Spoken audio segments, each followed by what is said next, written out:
Hello, fans, and welcome to This Day in Baseball, where we're going to bring you a full radio broadcast of today's game.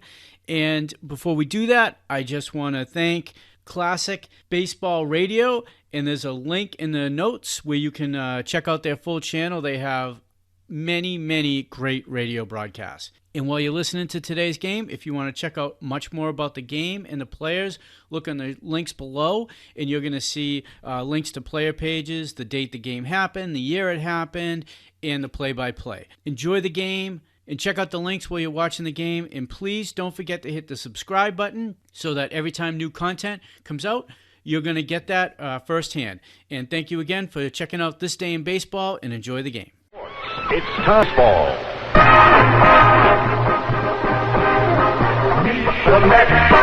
Meet the Mets, step right up and greet the Mets.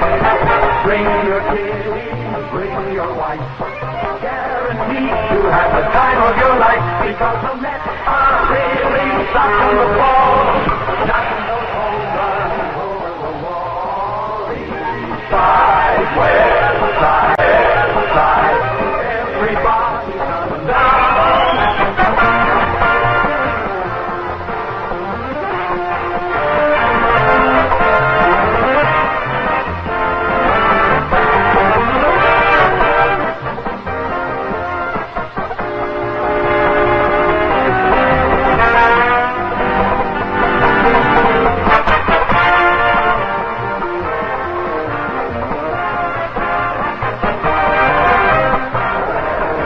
Everybody, this is Bob Murphy with Ralph Kiner and Lindsey Nelson. A magnificent day in New York.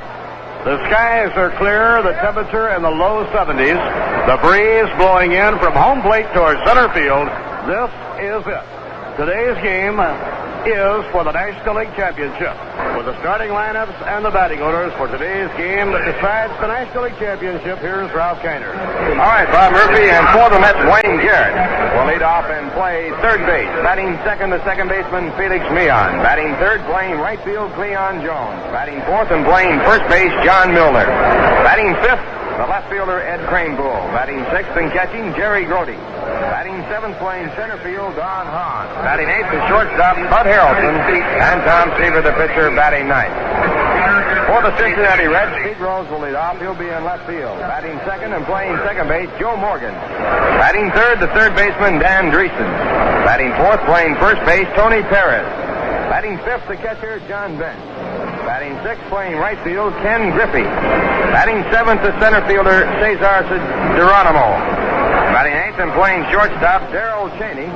And the pitcher, Jack Billingham, batting in the ninth position. The umpires at home plate. The home plate umpire calling the balls and strikes will be Bruce Froman. Batting umpiring at first base, Jerry Dale. The umpire at second, Ed Sudol. The umpire at third, Ed Bargo. The left field umpire, Chris Palakudis. And the right field umpire, Bob Engel.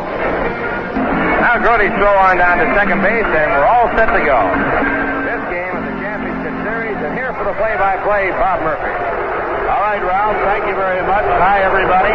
Pete Rose will lead off against Tom Seaver for the National League Championship. Today's fifth and deciding ball game. Pete Rose, the leading hitter of the series, 6 hits in 17 times at bat and 2 home runs, including the game-winning home run yesterday. Seaver into his windup, the pitch. Strike ball, a fastball at the letter. It was Seaver and Billingham last Saturday at Cincinnati in the first game of the series. Pete Rose hitting left-handed, batting out of a crouch. Here's the pitch. Fouled down the left field line, no play. Rusty Staub forced to miss the one game more than any other he would like to have played in his lifetime. Rusty crashed into the fence yesterday and making a spectacular catch of a ball hit by Dan Driessen. 2-strike count on Pete Rose. Seaver into the windup. Now the pitch. Curve outside. 1 ball, 2 strikes. In the infield for New York, John Milner is at first. Felix Millan checking out the sunglasses at second. Buddy Harrelson at short. Wayne Garrett at third. Ground ball hit hard right at Felix Millan. He's up with it. Throws to Milner at 1 down.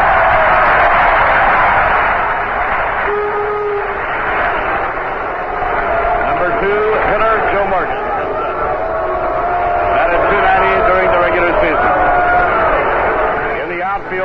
York today, Ed Kranepool is in left field. The first time Eddie has played left field since July the 13th. John Hahn in center. Cleon Jones moves over to play right field. The catcher is Jerry Grody. The hitter is Joe Morgan, 1 for 16 in the series. The pitch by Tom Seaver. Curve at the knees, strike one. Seaver pitching on 3 days rest. Pitched the complete game, losing 2-1 Saturday afternoon when bench homered in the last of the ninth inning. The winner of today's game will be playing the winner of the Baltimore-Oakland series in the World Series. Oakland leading 2-1.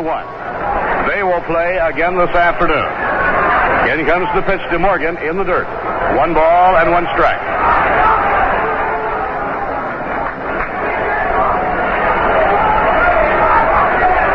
The 3 hitter is the third baseman, Dan Driessen, a left-hand hitter. The Reds are a much stronger attacking club against right-hand pitching. Just missed. 2 balls and a strike to Joe Morgan. During the season, Morgan finished second to Lou Brock of the Cardinals in stolen bases. Brock swiped 70 and Morgan 67. He set a Cincinnati club record for home runs for a second baseman. He clouded 26. Now Seaver getting his sign from Grody. The 2-1 pitch to Morgan. Swing and a miss. 2 balls, 2 strikes. Baseball Commissioner Bowie Kuhn watching the ball game, along with Mayor John Lindsay. They are the guests of Don Grant, chairman of the board of the New York Mets. Not a capacity crowd, a very big crowd. The 2-2. Low, ball 3. A fastball missing. And the count 3-2 on Joe Morgan. We are just underway at Shea Stadium. 1 out and nobody on. Mets playing the outfield around to right. Pitching 3-2. Foul ball, no play. Into the dirt near home plate, picked up by Jerry Grody.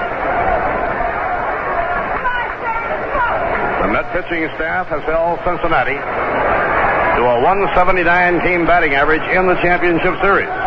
But the Reds have delivered the long ball at the timely moment. They did so yesterday in evening the series. 3-2 delivery. Ball 4 inside. Morgan is on. Now here is the man who stole 67 bases in the regular season. It is the first time in the series that he has reached on a walk. He will bring up Dan Driessen. Rookie third baseman Dan Driessen hit over 300. In the series, 1 hit at 8 times at bat. He has been platooned with Dennis Menke. Driessen was hitting over 400 when he was called up from Indianapolis of the American Association in June. Tom Seaver now will work from the stretch. And he lobs the ball to first. You must keep a very wary eye out for Joe Morgan. Tony Pérez, batting cleanup, is kneeling in the on-deck circle. The infield looking for the double play. The runner goes, and it's foul coming back. Morgan stumbled, but it was on his way. The pitch, a fastball, fouled off by Driessen. The Reds playing hit and run.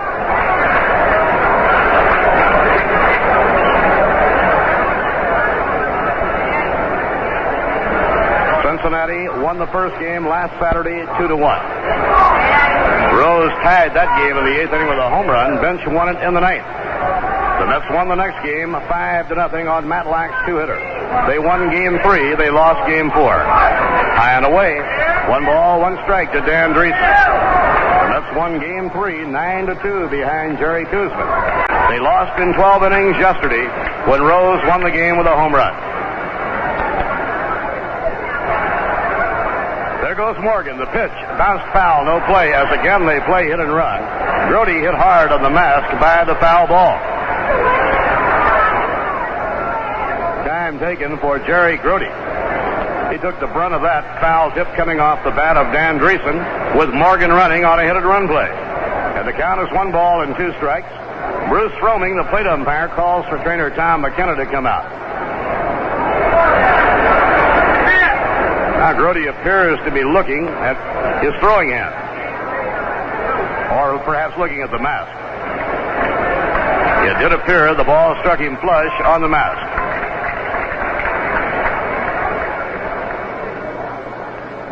The Reds play a very aggressive, hustling brand of baseball. They have speed. They like to use it. Alex Grammas coaches third, and George Sugar is the coach at first base. Seaver and Grody talking it over. Now Jerry says, I'm ready. 1 ball and 2 strikes on Dan Driessen. Batted .301 during the regular season. He's a left-hand hitter. Hahn plays him a couple of steps to left center. Now the stretch by Seaver. Here's the pitch. Morgan runs. Line drive. Base hit to left field by Dan Driessen. Kranepool grabs at the throw to third. It'll be close. Safe. Garrett wants to argue it. He's having trouble getting out from under Joe Morgan, who slid into the bag. And the Reds have runners on first and third.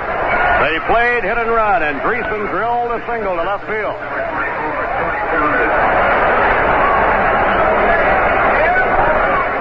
So the walk to Joe Morgan on 3 and 2 now has Seaver in a deep jam. The Reds post runners at first and third with 1 out. The hitter is Tony Pérez, the cleanup batter. Pérez had been held hitless his first 16 times at bat. But in the 7th inning yesterday, he homered off George Stone to tie the game 1-1. Now the Mets will play the infield at second and short, looking for a double play that could bail them out of the inning. Seaver up in pitching position. Delivers to Pérez. Fastball low. Grody bluffs the throw to third. The on-deck batter is Johnny Bench.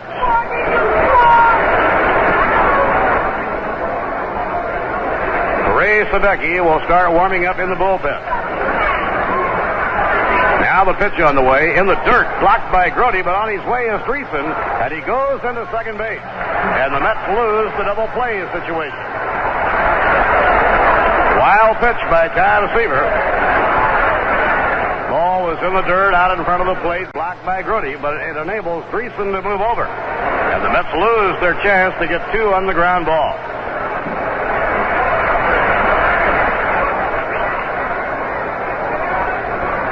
Runners on second and third, 1 man away. And Seaver behind on Pérez, 2 balls and no strikes. And the pitch on the way. Wide, ball 3. And if he walks Tony Pérez, Bench will come up with the bases loaded.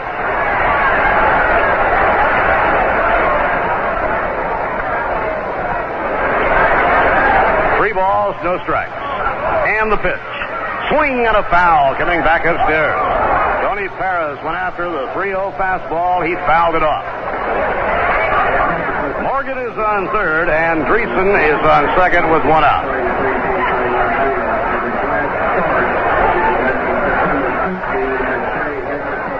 Now Seaver looking into Grody. Checks his runners. The 3-1 delivery. Swing and a miss. 3 and 2. Seaver going with his fastball. Now it's 3 balls and 2 strikes. Morgan leading off down the line from third. Driessen leads off second. Pitching 3 and 2. High pop foul, no play. Back into the crowd. And the count remains 3 and 2.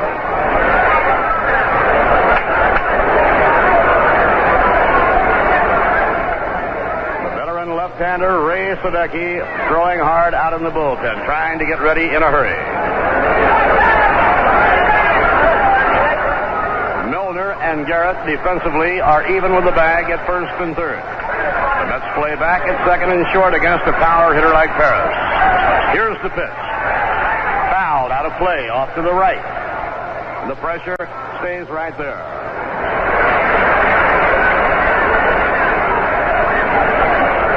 In the series, Pete Rose and Johnny Bench have led the Reds' attack. Rose 6 for 17, Johnny Bench 5 for 16. Now Seaver is set. Delivers. He struck him out.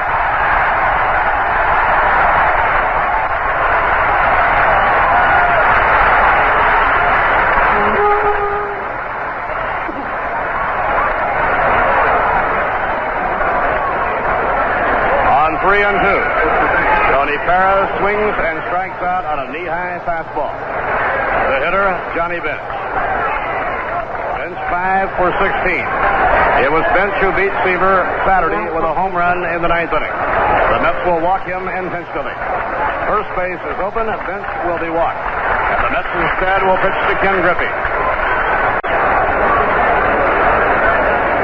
Griffey, the right fielder and a left-hand hitter. Johnny Bench receiving the intentional pass. So Ken Griffey will be coming up with the bases loaded. Since his recall from the American Association, Griffey has batted .384 with the Reds. In the championship series, the young outfielder is 0 for 3. Ball 4, Bench goes down to first.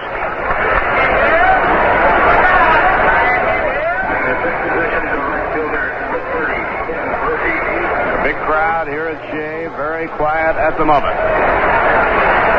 2 men away, the bases loaded. Morgan is on third, Driessen on second, and Johnny Bench is on first. Ken Griffey, a left-hand hitter, a line drive type hitter, standing in against Tom Seaver. He was the Rookie of the Year of the American Association. Now Seaver will work from the stretch. And the pitch. Breaking ball, foul tip, and held on to by Grody, strike one. That was the pitch that was out of the strike zone. The Mets got a break. Griffey tried to hold on his swing. It ticked off the bat, and Grody got it. Seaver will be calling on everything at his command at this spot right here in the opening inning. Geronimo, the center fielder, on deck.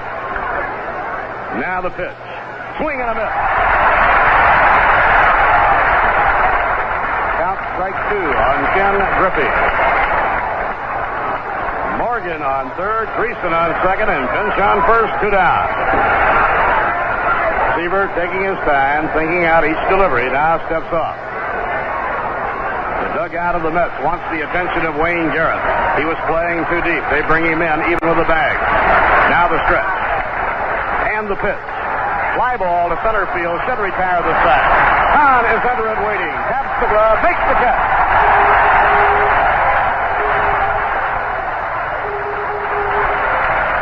No runs, 1 hit, no errors, 3 left off. In the middle of the first, the Reds nothing, the Mets coming to bat. This exclusive Belmont race recreation is presented by the Schenectady Off-Track Betting Commission, home of Bona Bet. Ladies and gentlemen, here are the results of the second race at Belmont this afternoon.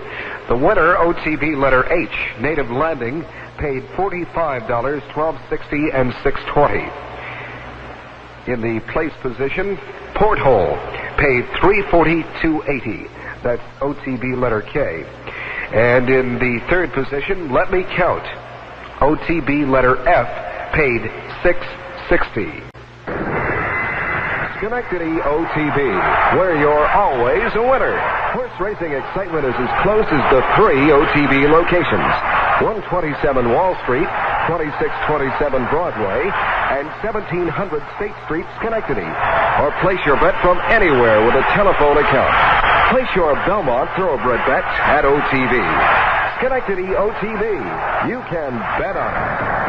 This Belmont race recreation, a service of the Schenectady Off-Track Betting Commission. Cleon, 4 hits in 15 times at bat. It all boils down to this. This is it. The game that decides the National League Championship. Pitch to Felix Millan is low outside. 1 ball and no strikes. Billingham throws a lot of breaking pitches. Excellent command of all of his pitches. This fastball will tail off. He induces the hitters to hit the ball on the ground a great deal. Ground ball hit toward the middle of the diamond. Base hit to center field. Millan singles to center.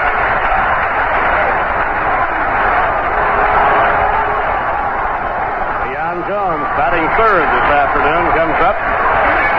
Cleon, 3 hits and 15 times at bat in the series.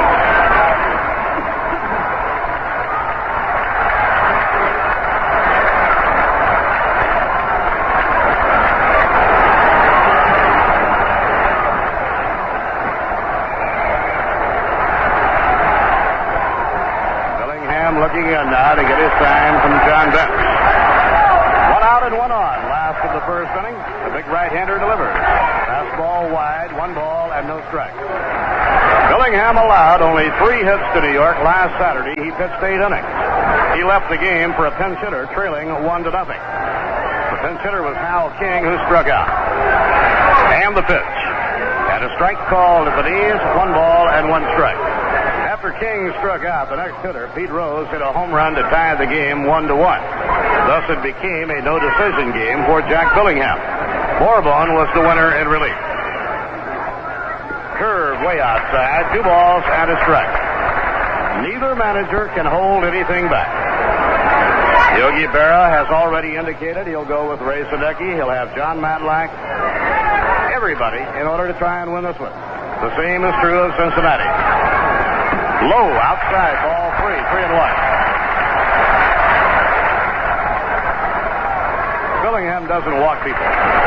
Very rarely. Like Seaver, if he has a wildness streak, it's a very unusual thing. They both know their trade. The infield straight away, looking for 2, the pitch. And a drive to right center, a base hit by Cleon Jones. Beyond around second, he'll hold there. Geronimo whips the ball in. Geronimo with that great arm in center field. Milner coming up with 2 men on.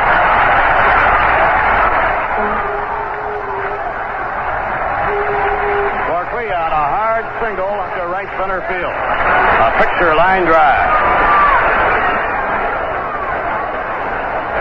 Milner, 2 hits and 14 times at bat in the series.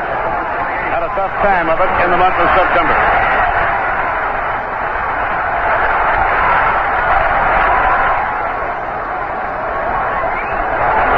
Cincinnati threatened in the first, left the bases loaded.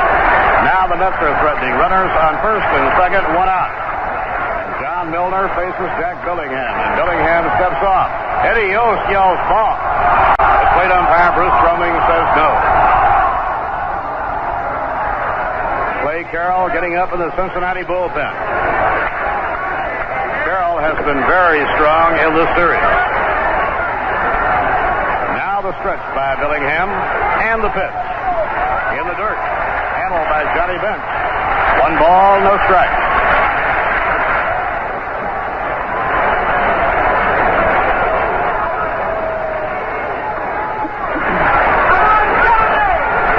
The outfield swings around to right against Milner.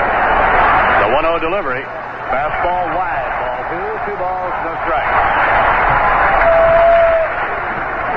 Leon is on second and Jones on first with 1 away.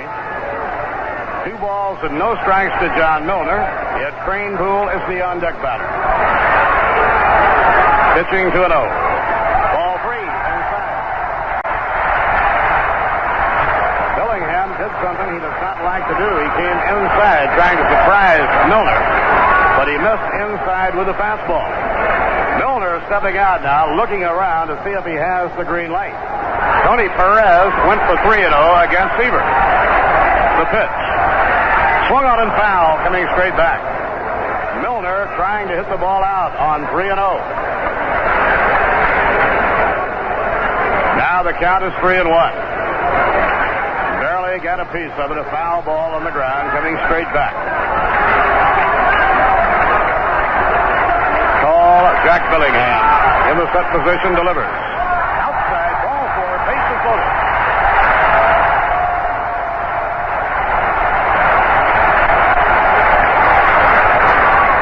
Eddie Kranepool, the hitter.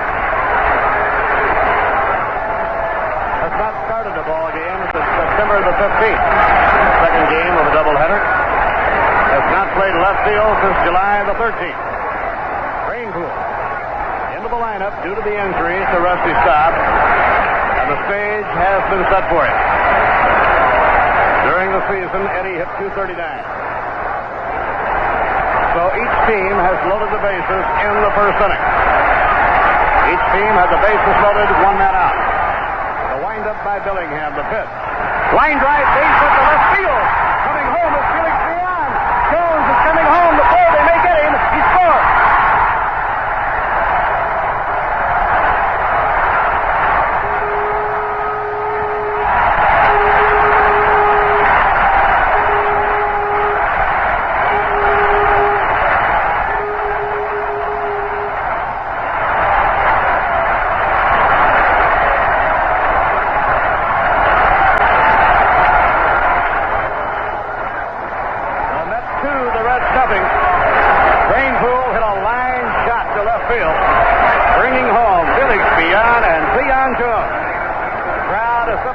Driessen standing and roaring.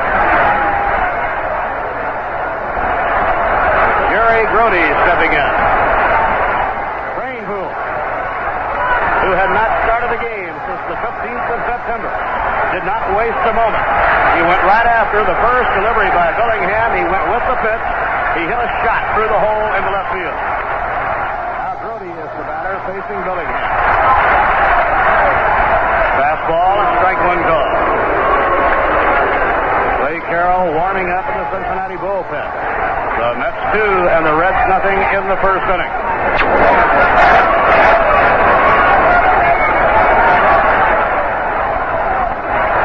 Billingham comes to the 1-second stop, delivers. Strike call, a fastball on the outside corner. Grody 3 for 15 in the series.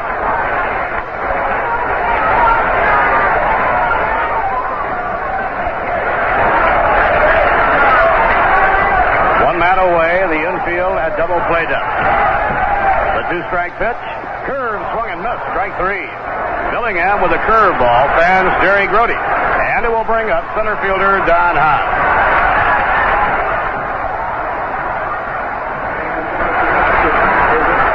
Don Hahn, 4 hits and 13 times at bat in the series. Felix Mian, the club leader, and hits with 5. Hahn, the runner-up, has 4.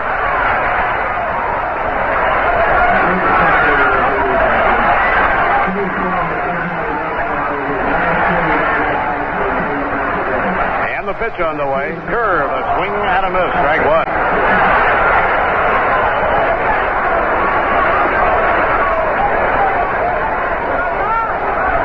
Don Hahn getting out of the batter's box for a moment. 2 runs have scored. The Mets lead 2-0 first inning of the game. Billingham settling himself down. Now checks the runners, delivers. Curve, low outside. 1 ball, 1 strike. Johnny Bench now going to the curveball with Billingham on almost every pitch. Kranepool hit a fastball on the outside corner, maybe even a little outside. He went right with it and hit a shot through the hole in the left field. The 1-1 delivery. Ground ball hit slowly to second base. Joe Morgan up with it, throws to first, side retired. 2 runs. There were 3 hits. No errors, 2 left on.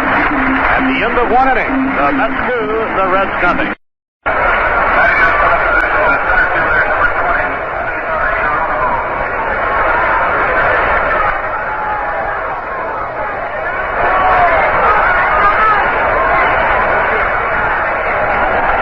Cesar Geronimo leading off against Tom Seaver.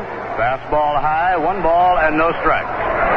Geronimo 1 for 11 in this championship series. Slender left-hand hitter, line drive type hitter. They play him straight away. Foul ball back toward the press box. 1 ball, 1 strike. Wayne Garrett shortens up at third. Geronimo with excellent speed. So you must guard against the possibility of a bunt. The 1-1 pitch by Tom Seaver. A curve, a strike on the inside corner. 1 ball, 2 strikes.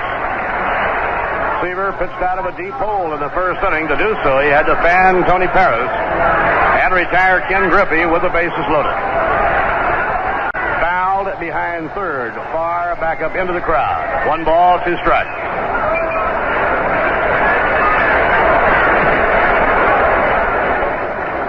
New York leading 2-0, top of the second. Nobody out, nobody on.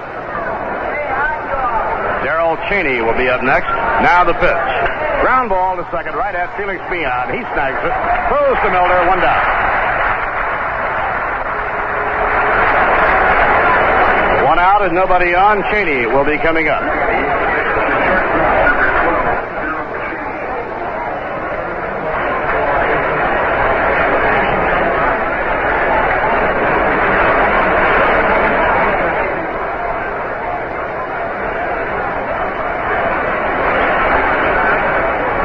Cheney stepping in. The wind-up of the pitch by Tom Seaver and the fastball inside.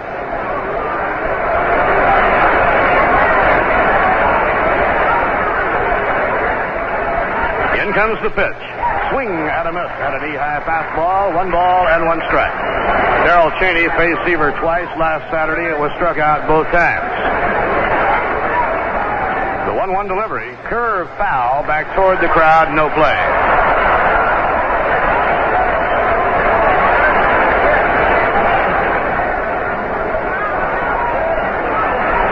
One out and nobody on. Now Seaver getting his information from Grody. In comes the pitch, too high. That evens the count at 2-2. Center fielder Dan Hahn playing shallow and over to left center against Cheney, batting left-handed.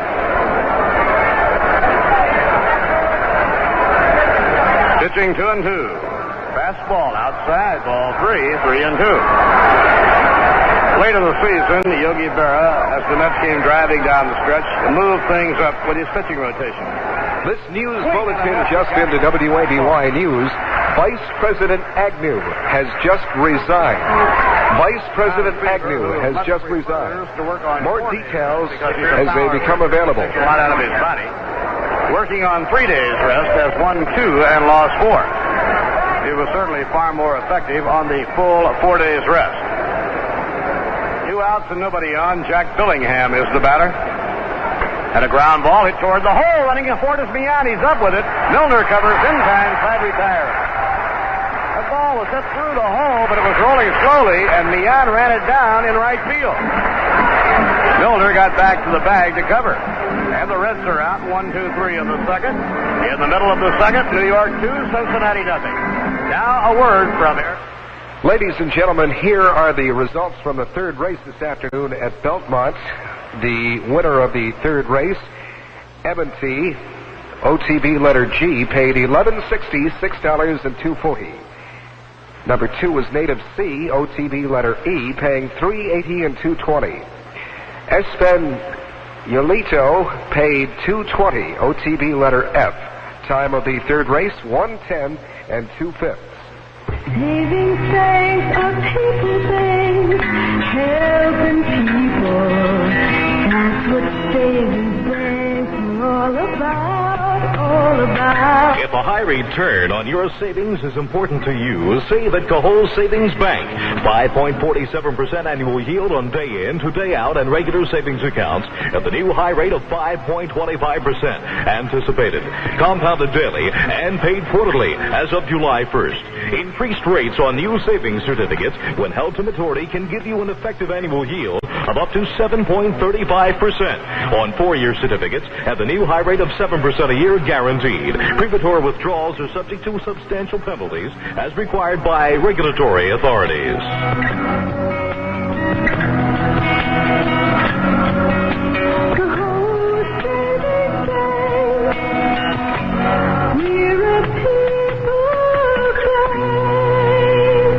Member of Federal Deposit Insurance Corporation. Tom Seaver will be coming up.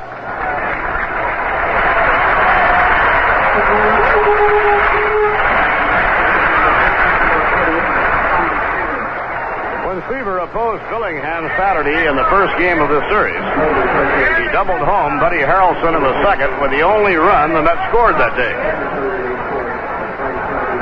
Now the windup and the pitch. Fastball outside, 1 ball and no strikes.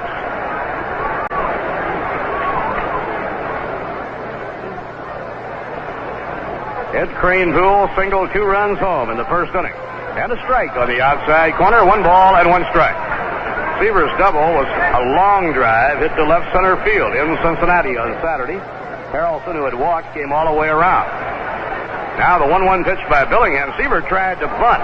It was a curveball beyond his reach. 1 ball and 2 strikes.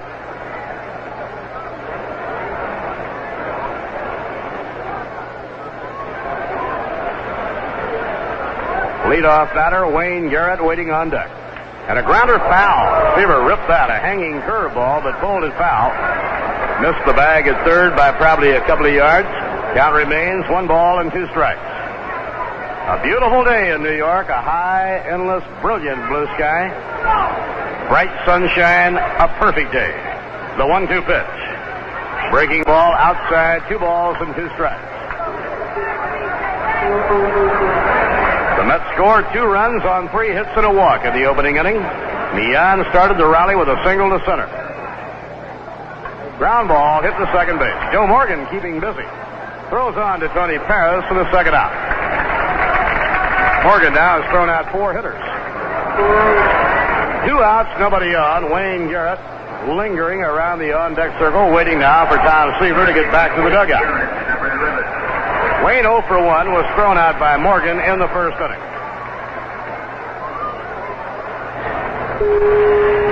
We interrupt this program for this special report from ABC. The bases loaded. Kranepool single to left, driving 2 runs in. This is a special report from ABC News, New York. Vice President Spiro Agnew has resigned. That word within the past 20 minutes from Agnew's secretary and from White House officials. Agnew has been under federal investigation in connection with alleged kickbacks in Maryland. Agnew's secretary in Washington, Mrs. Lisa Brown, said Agnew's staff was told of the resignation at a meeting this afternoon. Mrs. Brown was in tears. A White House official says Agnew told President Nixon of his decision to quit last night. At the White House, News Secretary Ron Ziegler had no comment, but grim-faced White House aides gathered around News Service printers, watching as machines ticked off word of Agnew's decision. There have been developments in Baltimore. Here's a live report from ABC's Sam Donaldson. The Vice President of the United States, Spiro T. Agnew, has resigned his office and here in a courtroom in Baltimore has been found guilty of 1 count of income tax evasion for the year 1967. The federal judge Walter Hoffman has sentenced Mr. Agnew to 2 to 5 months in prison and a $10,000 fine. But the prison sentence has been suspended. He is on probation and will not actually go to jail. The drama began at precisely 2 o'clock when into a crowded courtroom, a courtroom that had already contained such figures as the Attorney General, Elliot Richardson, and attorneys for both sides, into this courtroom came the Vice President of the United States. The judge announced that there had been an agreement reached, and it was his understanding that the Vice President was prepared to plead guilty to 1 count of income tax evasion. The Vice President stood and said that was correct. The judge asked him if he had been coerced into making the plea, if he had been promised anything in making the plea, if he was making of his own knowledge, and if he was giving it freely. The Vice President said that is correct. The actual plea was one of noli contendere. It's a Latin phrase which means we do not contest it. But Judge Hoffman said 3 times during this afternoon's hearing in the presence of the Vice President that noli contendere in this case was an equivalent of a guilty plea. The judge then disclosed that there had been plea bargaining going on for the past 2 or 3 days between the Vice President and the Justice Department. This plea bargaining resulted in the following agreement. The Vice President would plead guilty to 1 count of income tax evasion. The Department of Justice would agree not to press forward with any other evidence and would not in any way in the future attempt to bring an action against the Vice President of a criminal nature. But Judge Hoffman made clear that the state of Maryland was not bound by any such agreement. Noli contendere or a plea of guilty would not affect the state of Maryland. The Attorney General, Mr. Richardson, read a statement which in essence said that the department had evidence which it could press if it chose to establish a charge of bribery and extortion, but that in the interests of the nation and not dividing the country, and in the view of the Vice President's former good service to the nation, his good works as Vice President, the Department of Justice would not press forward with those charges. The Vice President read a statement which said in essence that he did agree that he had accepted money in 1967, which he diverted to his own use and which he did not report as income on his income tax. The Vice President, however, said that he did not agree that he was guilty of any other supposed charge, and he wanted everyone to understand that he was not pleading guilty to any of the allegations. The Vice President said, however, that in the interests of the nation, his letter of resignation had been delivered to the Secretary of the State at the State Department at 2:05 Eastern Time this afternoon. He was resigning his office. The judge then sentenced the Vice President. The sentence, once again, was from 2 to 5 months in jail and a $10,000 fine to be paid within 30 days. That was ABC's Sam Donaldson in Baltimore. This is Don Blair in New York, repeating Vice President Agnew has resigned. It's all come about within the last 20 minutes. President Nixon reportedly informed of his decision last night. This is Don Blair in New York. WABY Albany, and now back to New York bench, Cincinnati. Dan Driessen, who singled to left in the first inning.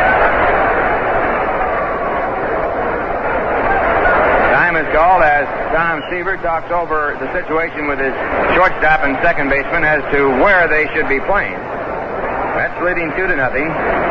First baseman and third baseman, John Milner and Wayne Garrett, are already in, even at the bag, and the shortstop and second baseman playing back. Driessen, a left-hand batter. Batted .301 in the season. He has had 2 hits and 9 times up in this series. Working from the set position. The first pitch by Seaver, a fastball that's inside a ball.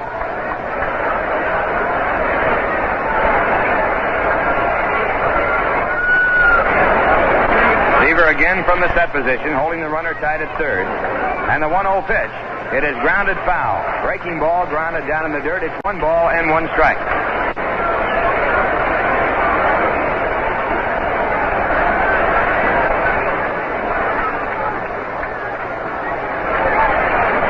Outfield about straight away. The Shadows have now moved to home plate. The rest of the field is in bright sunshine. And Seaver has the sign, goes to the set position. His 1-1 delivery. It is hit to left. It will score a run. Kranepool over to catch the ball. He's under it.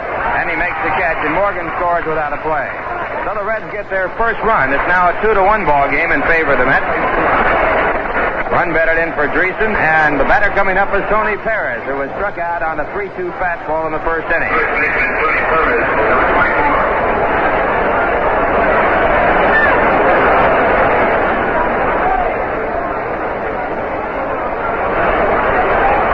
Pérez 1 for 19 in the series, batted .314 for the year. The first pitch by Seaver, a fastball in off the plate. It's ball 1.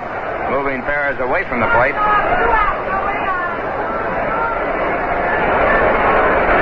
Seaver into the windup, the 1-0 pitch. Fastball, a called strike at the knees over the outside part of the plate. It's 1-1.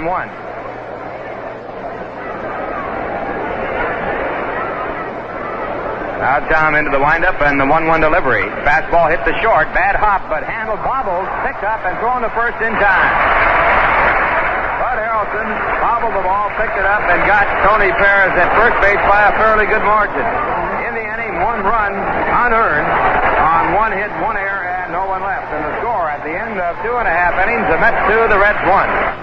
Mr. John E. Kelly of Topsfield, Massachusetts, recently traded his 1971 Subaru for a new 1973 Subaru 4-door sedan. As Mr. Kelly told us, I'm a salesman and I drive for a living. When I first drove a Subaru back in 1971, I was sold on the front-wheel drive. In 2 years, I drove over 91,000 miles and I spent less than $20 for normal maintenance. So I naturally bought a second Subaru. No other car can touch them for economy and dependability. Not at 30 miles per gallon. It's a lot of car for very little money. Everything else I'd want, like the radio and the deluxe interior, is included. A Subaru is a great car. every day more people trade for a Subaru with a quadrizontal engine. Test drive one yourself and see why. Your new Subaru dealer in Capital Land is Fred Carl's New Salem Garage. That's right, the area's oldest and largest Saab dealer now stocks a complete line of Subaru to give you a better selection of quality economy cars. Fred Carl's New Salem Garage, Route 85, New Salem. 14 WABY. Going to the Met half of the third. The Mets leading 2-1, and the first batter will be Felix Cleon, who singled in the first to get a 2-run rally started that saw the Mets take a 2-0 lead. Reds got a run back in the top of the third, driven in on a sacrifice fly by Dan Driessen after Morgan had doubled and moved to third on a fielding error by Jones and Wright. First pitch to Meehan by Jack Billingham, a fastball over the outside corner, called strike. Have had 3 hits. The Reds have had 2. The pitch back to Meehan, a curve. It's inside, 1-1. In the first game of this series, Billingham was shaking the first couple innings and settled down to retire 16 batters in a row. The 1-1 pitch. Fastball hit down to third. Fielded by Driessen. A good play there. The throw to first in time for the out. One away, and the batter coming up, Cleon Jones. Cleon singled to right center field in the first inning off a 3-1 fastball. Cleon now has had 4 hits and 16 times up. He's batting .250 in the championship series. He batted .260 in the season.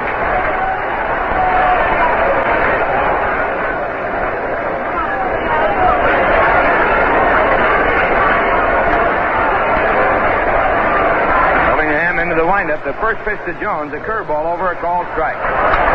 In the first inning, Billingham was having trouble getting his curveball over. Now the right-hander back, and the curve is hit hard foul down the third base side. It's a strike 2 count.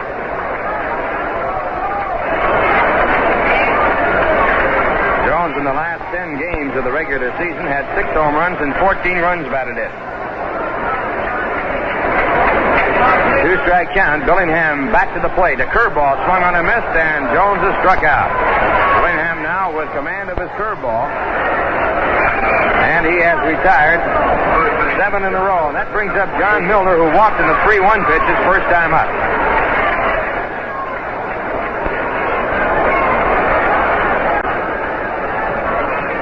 Milner has had 2 hits and 14 times up in this championship series, and there is a high pop-up out to shallow left center field. Under the ball, the shortstop, Darrell Cheney. He makes the catch, and that's another 1-2-3 inning for Jack Billingham. And the score at the end of 3, the Mets 2, the Cincinnati Reds 1.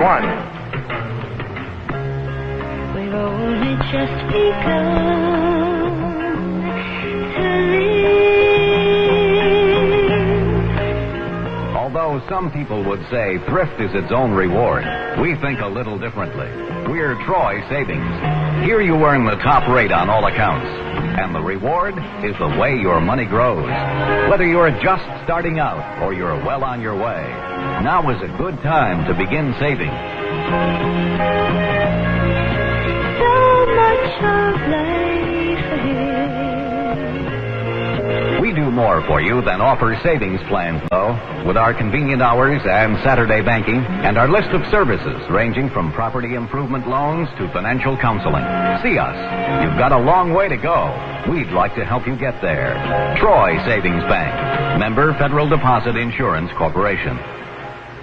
14 WABY.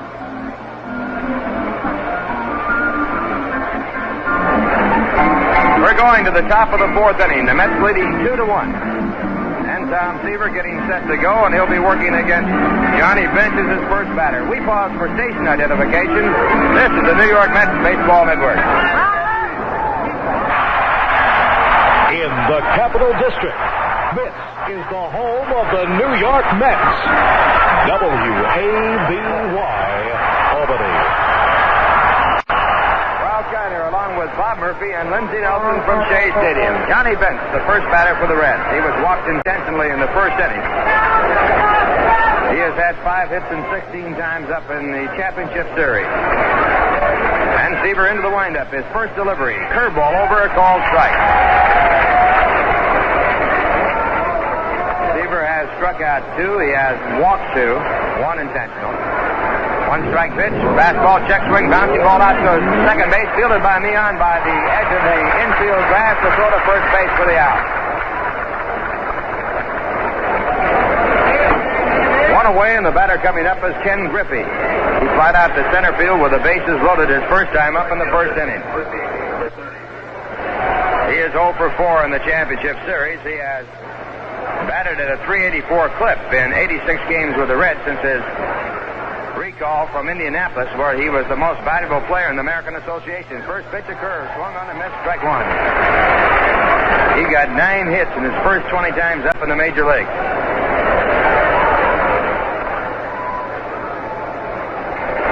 Shadow now has moved out to an area about 20 feet in front of home plate. Pitch back, a curve, line to right. It'll be a base hit, maybe more.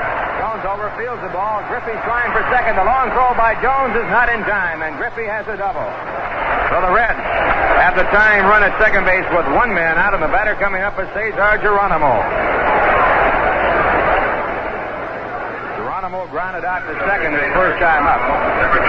Reds now have had 3 base hits, 2 doubles, and a single. And Jerry Grody out to talk with Seaver on the pitching mound.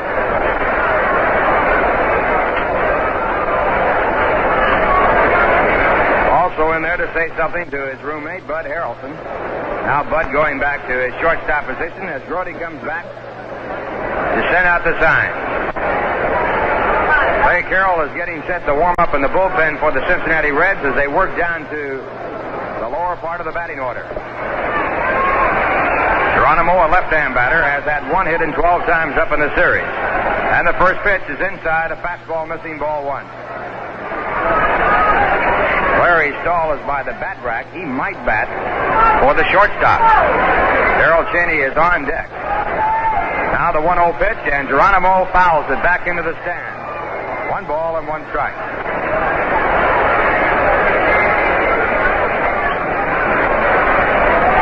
This is it. This is as much pressure as you could have in any ball game at any time in a baseball player's career.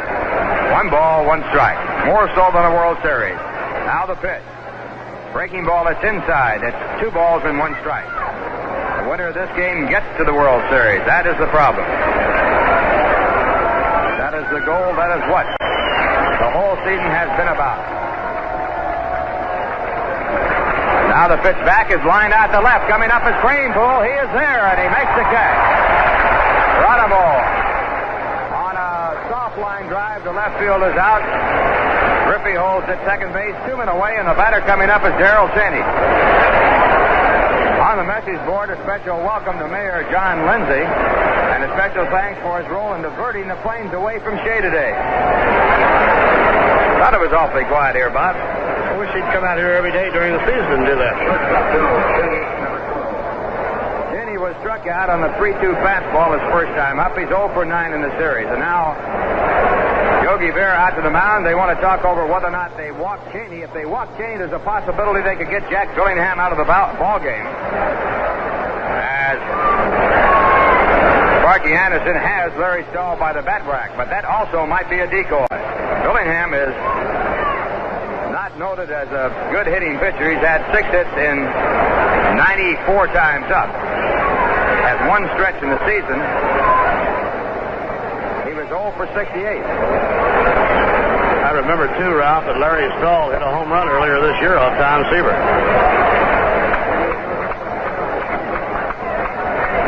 So now the decision has been made.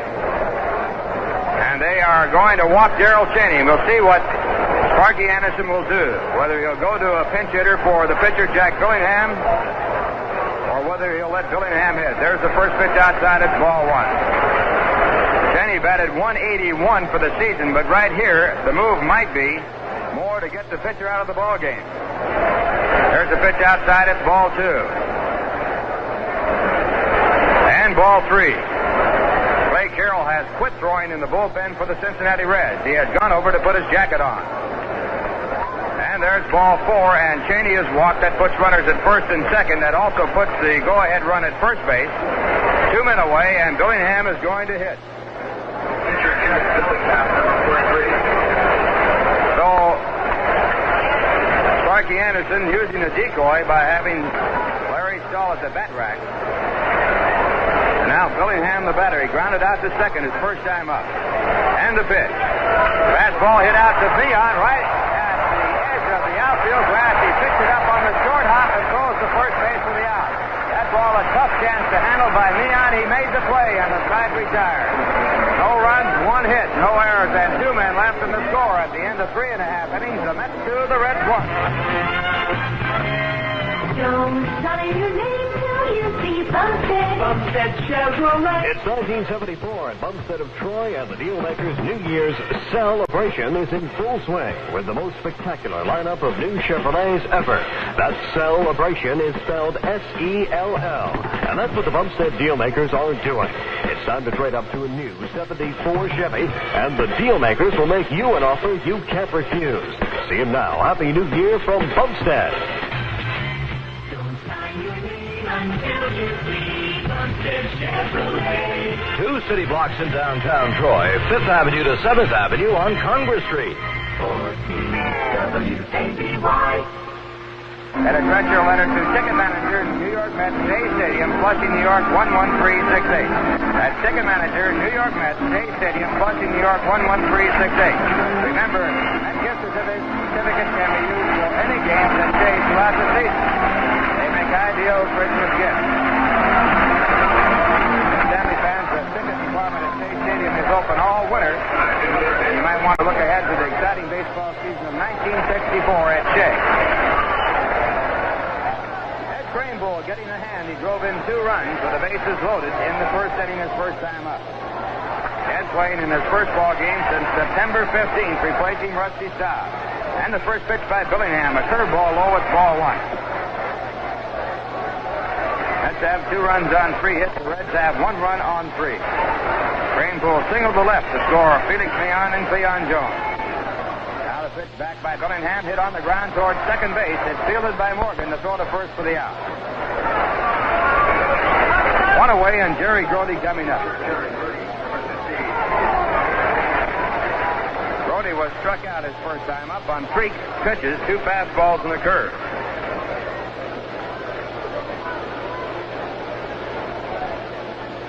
Grody has had 3 hits and 16 times up in this championship series. The first pitch by Billingham, a fastball. It's low at ball 1.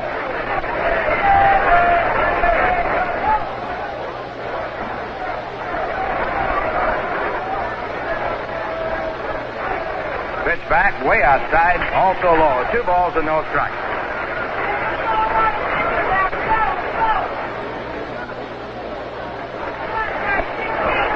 Billingham, 6'5", big, tall right-hander. And it's 2-0 the pitch. Grounded slowly out to third. Driessen comes in, bobbles the ball. Grody is safe on the air. There by Dan Driessen, the third baseman, as he could not handle the half hop as he charged in. He had a relatively easy play. The Mets have a base runner, and the batter coming up is Don Hahn.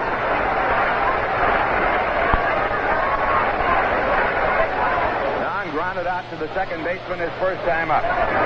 4 hits and 14 times up in this championship series.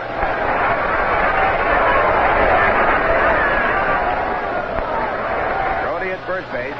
Billingham working from the set position, a curveball that is swung on a miss, and the pitch was outside.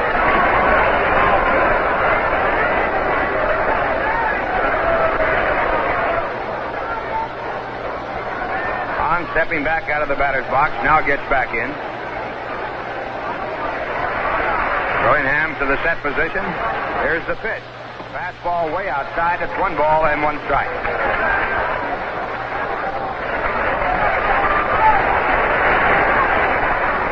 This series will set an all-time record for championship play in total attendance. 1 ball, 1 strike. The pitch back, a curve, it bounces in the dirt. It's blocked by Bench, and Grody has to hold at first base. 2 balls and 1 strike. Going into this game, the Reds and Mets had drawn 212,225, and we have about 50,000 here again today. It will break the old record by about 40,000. It was set when the Reds played the Pirates last year.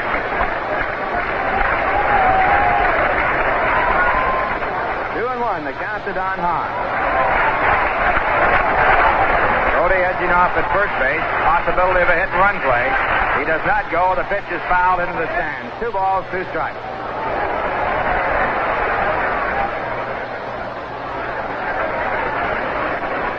That time, Don Hahn fouling off a fastball that was over the outside corner about waist high. 2-2. 1 man out. The Mets leading 2-1. They're batting in the bottom of the 4th inning with Grody on first base.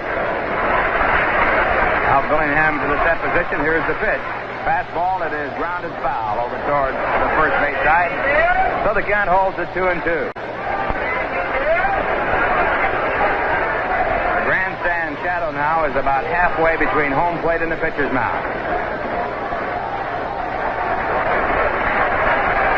Mets have outscored the Reds 18-7 in this series, but it's all even at 2-2. Here's the pitch. Hahn lines it down the right field line, but it's foul. Foul ball down in the right field area, and the count again at 2 balls and 2 strikes.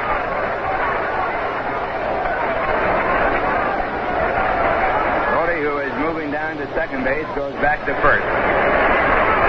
Baltimore scheduled at Oakland. Oakland leads that series 2-1.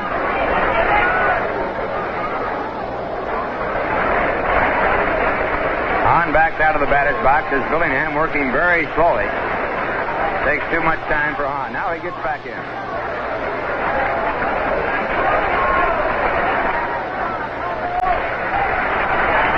again the 2-2 pitch. Curveball. It's pop foul back into the stand.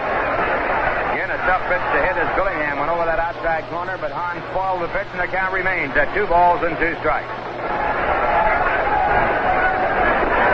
Billingham had a 3.04 earned run average with a 19-10 record. He pitched 7 shutouts. Had led the National League. And again he sets up. Here's the pitch. Curveball. It's fouled back again. This time the curve, a good pitch to hit, a high inside breaking ball. But Hahn fouled it off, and the count remains at 2 balls and 2 strikes.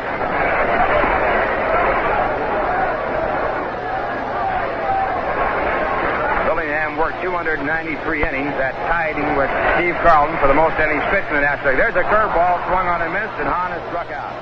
Third strikeout for Billingham. All 3 have been on curveballs, and the batter coming up is Bud Harrelson. Harrelson 1 for 15 in the series.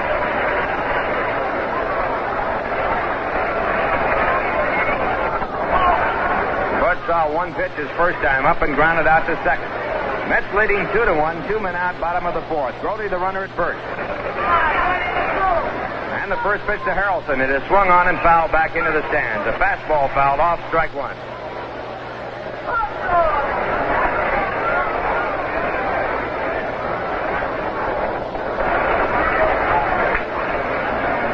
Bud had a good hitting year for his personal record. Hit .258 for the season.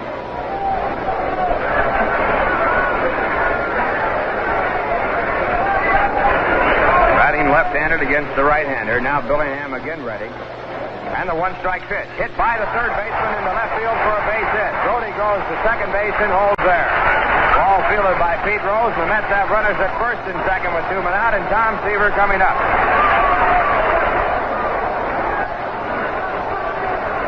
Seaver grounded out his first time up, grounding out to second. He drove in the only run off Billingham in the first game of the series when he doubled into left field to score Harrelson from first base. Harrelson had walked. Seaver drove in 5 in the regular season. He had 15 base hits. Right-hand batter in the first pitch by Billingham. Fastball taken over the inside part of the plate, a called strike.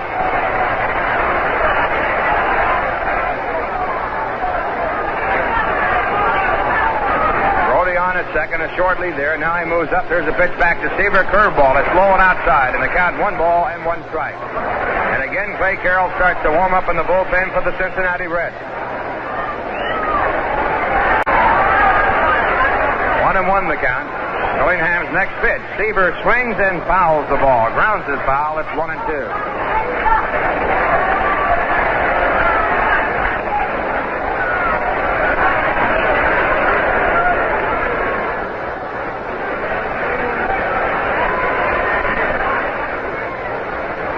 Here today is deliberate. Each side playing cautious baseball, each side trying to toy out a win. Now again, Billingham ready. Here's the pitch. Curveball, a check swing foul ball back into the stand. The count stays at 1 ball and 2 strikes.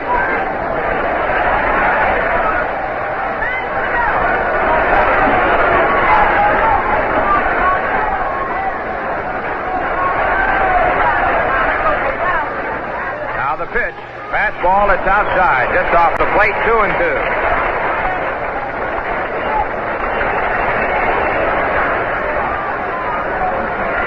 Mets have had more hits off Billingham so far today than they had in the 8 innings he worked against them on Saturday. They had 3 on Saturday. They have 4 today. There's a ground ball out to short.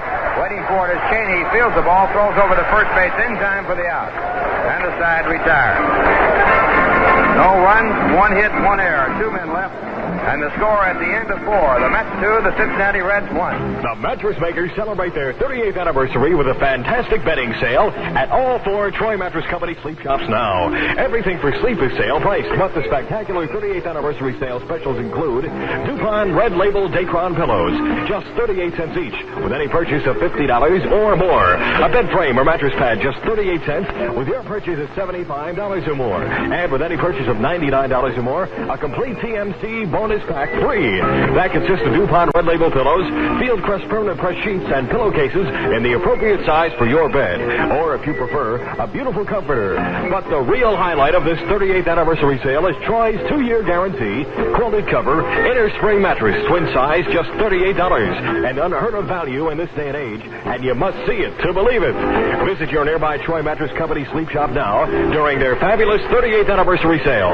523 Fifth Avenue in North Troy, 1549 Central Avenue in Albany, Delaware Plaza Del Mar, and the Mayfair Shopping Center in Scotia. Beautiful bedding buys at all 4 stores now. 14WABY. The 5th inning at Shea Stadium. The Mets 2, the Reds 1. Leadoff batter Pete Rose will be up against Tom Seaver. A bulletin on the message board. Mr. Agnew was fined $10,000, placed on 3-year probation. Income tax evasion charges. He pleaded no contest. Pete Rose 0 for 2. Twice has grounded out. Tom Seaver has not had his overpowering fastball here today. He has struck out only 2 hitters over the first 4 innings. Now Seaver over the head. Around comes the arm. Foul behind third. Into the crowd. Strike 1.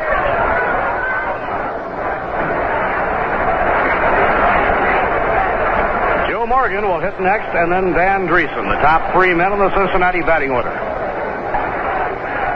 And a looping drive over toward the left field line. It will be a base hit. Pete Rose around first is on his way to second. The ball gets by Kranepool. Rose goes into second. And the tying run is on second base. Nobody out. Rose had no intention of stopping at first. And it will be scored. A 2-base hit. No error on the play. In order to score an error, you had to assume that Kranepool could have thrown Rose out.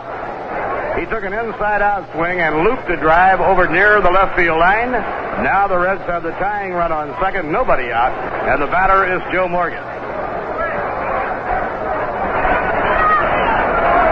Morgan has walked and doubled to right field. And the pitch by Seaver, he squared around to bunt, took a fastball, a strike. Tom Seaver has had only 1 easy inning, and that was the second.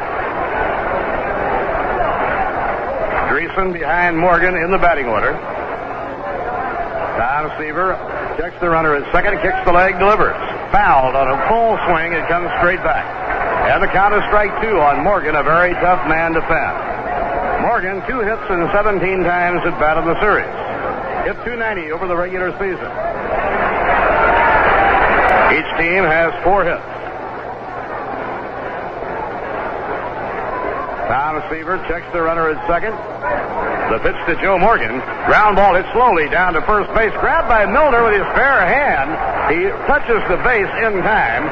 Rose goes to third. Beautiful reacting by Milner. The ball took a bad hop. And Milner lunged forward and grabbed it with his bare hand. The tying run is on third.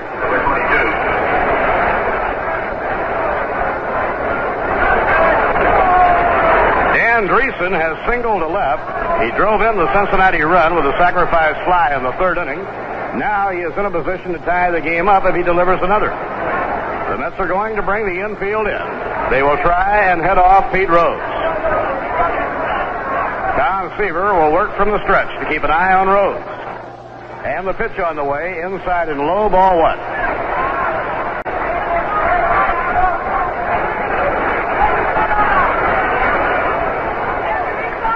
One ball, no strikes to Driessen, the left-hand hitter batting from a crouch. And a swing and a miss. A fastball by Seaver, 1 ball and 1 strike. Tony Pérez, the on-deck batter. We are in the 5th inning. Mian and Harrelson about 3 strides back off the edge of the grass. The 1-1 pitch. Inside and low. Curveball just missing. 2 balls, 1 strike. Dan Driessen was carrying up the American Association. The Reds brought him up in June. The 2-1 delivery. Inside. On the inside corner, a strike. It's 2-2. Breaking ball by Seaver, a hard slider. Now it is 2-2. Tom has struck out only 2. Not many for him at this stage of a ball game. He is in need of one here. The 2-2 pitch. Ground ball, bounce to second base. He holds Rose at third, throws to first.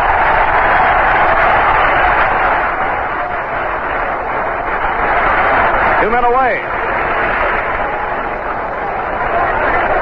The infield will drop back.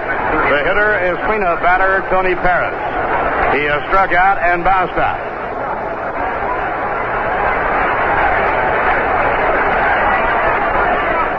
Now the infield back deep. Seaver catching his breath, standing back away from the mound for a moment. He must contend with Tony Pérez, who hit .314 during the regular season. Drove in over 100 runs. Long ball, right-hand hitter. The windup by Tom Seaver. The pitch to Pérez. Fastball outside. 1 ball, no strikes. Pete Rose is on third. 2 men away, top of the 5th inning. Mets 2 and the Reds 1. Now Seaver winding. Had a drive hit hard to right center field. A base hit to tie up the ball game. Jones runs it down on a hop. It is an even ball game, 2-2 on a single to right center by Tony Pérez.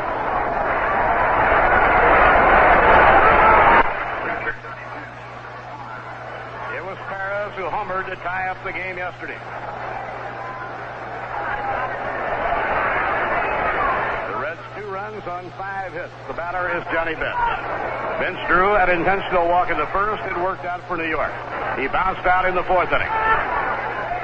Call strike on the outside corner. Ray Sadecki will start to loosen up again in the New York Mets bullpen. Seaver checks his runner, delivers. And a foul off the end of the bat coming back into the crowd. The Mets 2 and the Reds 2. Here are the warm-ups at Oakland for Baltimore. Their best pitcher, Jim Palmer. For the Oakland A's, 20-game winner, Vida Blue. That's a battle of 20-game winners. Jim Palmer shut out Oakland in the first game of the series, and he struck out 12. The 2-strike pitch. Ground ball hit hard, foul down the third baseline, no play. Pete Rose led off with a double slice down the left field line. It was not hit hard. He moved to third as Morgan grounded out to Milner. Remained there as Driessen was thrown out by Millan. He came home on a solid hit to right center by Tony Pérez. The pitch to Johnny Bench. High pop fly into short left. Bud Harrelson backpedaling. Arm signal. He's under it, and he has it. Reds tied up. 1 run, 2 hits, no errors, 1 left. In the middle of the 5th inning, Cincinnati 2, New York 2. You meet a lot of different people over a counter at McDonald's. Steve Milanese, a McDonald's counterman. This is my first job, and it's an amazing place to work. Get to serve a lot of people like you'd like to be served. Friendly, and I like that. You and your family deserve a break at McDonald's, and people like Steve Milanese are what that break is all about. You've got to enjoy what you're doing. It's not just the money, but that's sure part of it.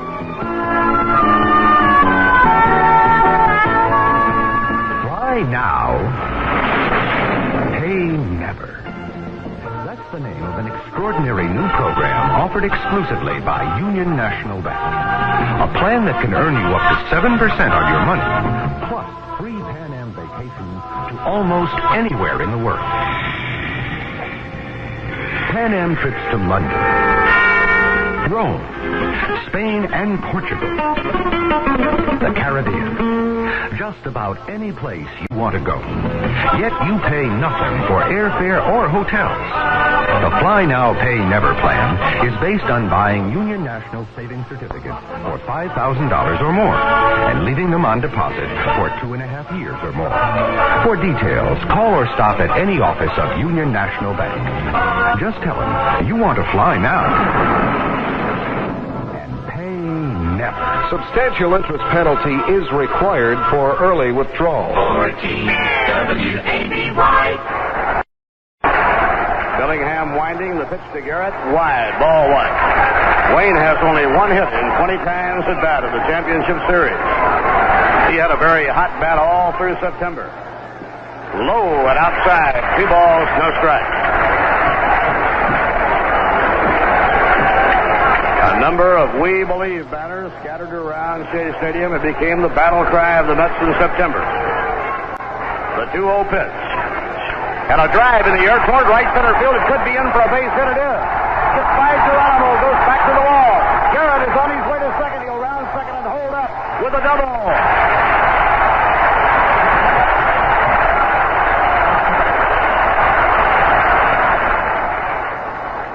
Wayne Garrett, a long double to right center field. Geronimo on the run. Tried to grab it with his bare hand on the first stop. Couldn't reach it. Right fielder Griffey had to go in behind him and play it back in. Garrett is on second, nobody out. A double to deep right center.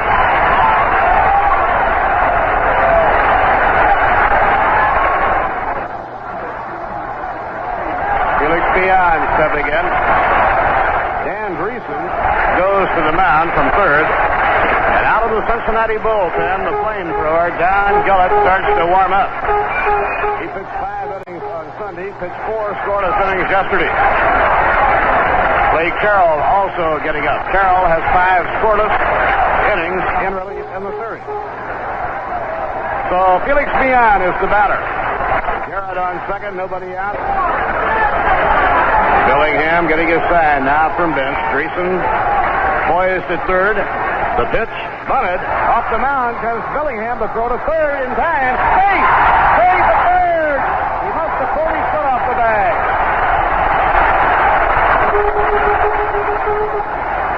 Nobody has called time and beyond. Dancing around between first and second. Now he goes back. The throw was there in time. I think he must have pulled his foot off the bag.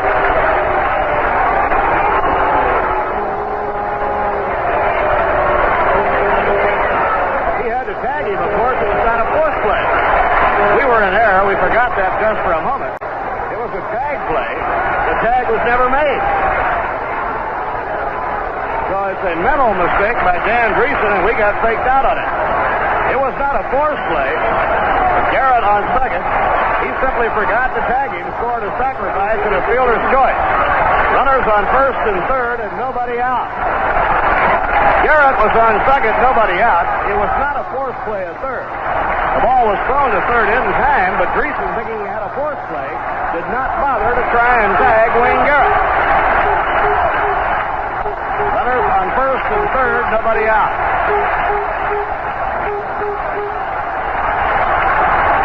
Cleon Jones, the batter. Reds are going to play the infield for the double play at second and short. Play in at first and third. The stretch by Billingham, the pitch. And a long fly ball hit deep to left. Back goes Pete Rose, way back. Over his head, a base hit off the wall. Garrett will come home. The Mets lead 3-2. Runners on second and third.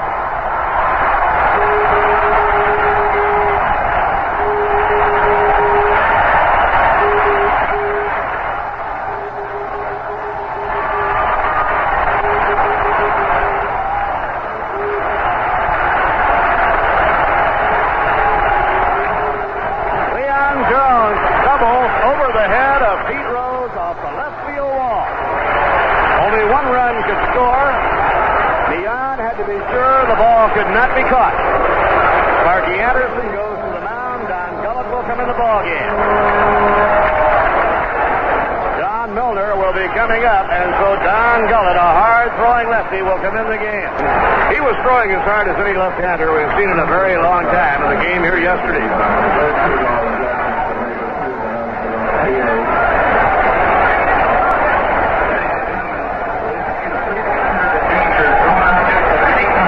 The crowd here at Shea Stadium asking to refrain from throwing any objects on the field, which can be so dangerous. Billingham is now out of the ballgame. Don Gullett throwing in his warm-ups. The ball hit by Cleon Jones was really tagged. Sailed over the head of Pete Rose, far beyond his reach, and hit well up on the wall. Clay Carroll continues to warm up. Gullett comes in now. Now, the Mets leading 3-2. Runners on second and third, nobody out. Gullett, a flamethrower, an 18-game winner, a young left-hander. Milner, Kranepool, and Brody are the next 3 hitters. That's hoping they can get these 2 men home. They are ready to go. Gullett looking in for his sign from Johnny Bench. Milner is the batter. Here's the pitch. Outside, ball one. Leon on third and Jones on second, nobody out. Reds are playing the infield in. Milner has a fast bat. He can get around on the hard-throwing pitcher. Now Gullett starts his wind up the pitch. Foul, straight back, 1 ball and 1 strike. Gullett will be going all out, trying to strike out Milner.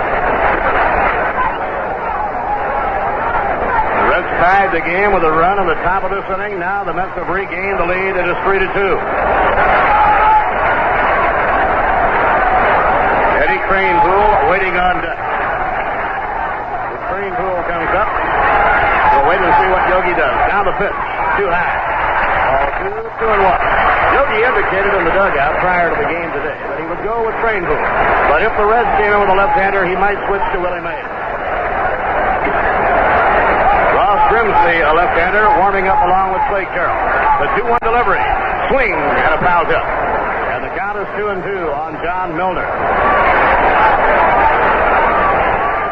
2 balls and 2 strikes to Milner. Left-hander against left-hander. And Gullett not trying to finesse anyone, reaching back and throwing as hard as he can, and that's very hard. Leon on third and Jones on second. Here's the 2-2 pitch. Inside, ball 3. Bench arguing. Bench arguing. Very good. Strike 3. Bench really showing his displeasure with Bruce Brumming's call. The whole season is on the line right here. Count is 3-2 on John Milner. Milner gets the base hit now. The Reds will not remember all winter long. That 1 pitch, baseball was a strike. It would have been the 3rd one. We mentioned Driessen on his play, fooling everybody. By the way he handled it, even Sparky raced out to get into a big argument. Immediately was told it was a tag play. He turned and came right back. 3-2 on John Milner. Runners at second and third, nobody out. Here's the pitch on the way. Ball 4. Bases loaded. Kranepool is being called back. Might be. Willie Mays.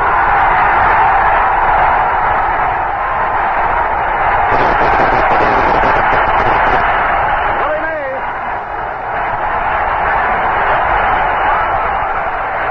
Listen to the roar.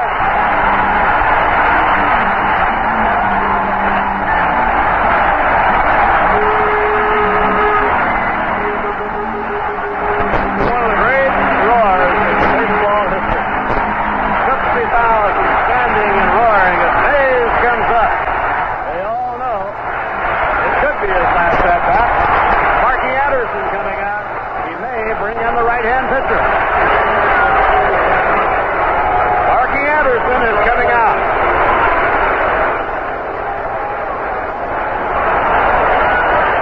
Clay Carroll has warmed up and is ready in the bullpen. Sparky Anderson waiting for the announcement for Willie Mays. Now he is on the mound to make a pitching change. Clay Carroll has been a standout of this series. He has worked 5 scoreless, hitless innings. He has made 2 appearances. He had 3 hitless innings and then 2 hitless innings yesterday.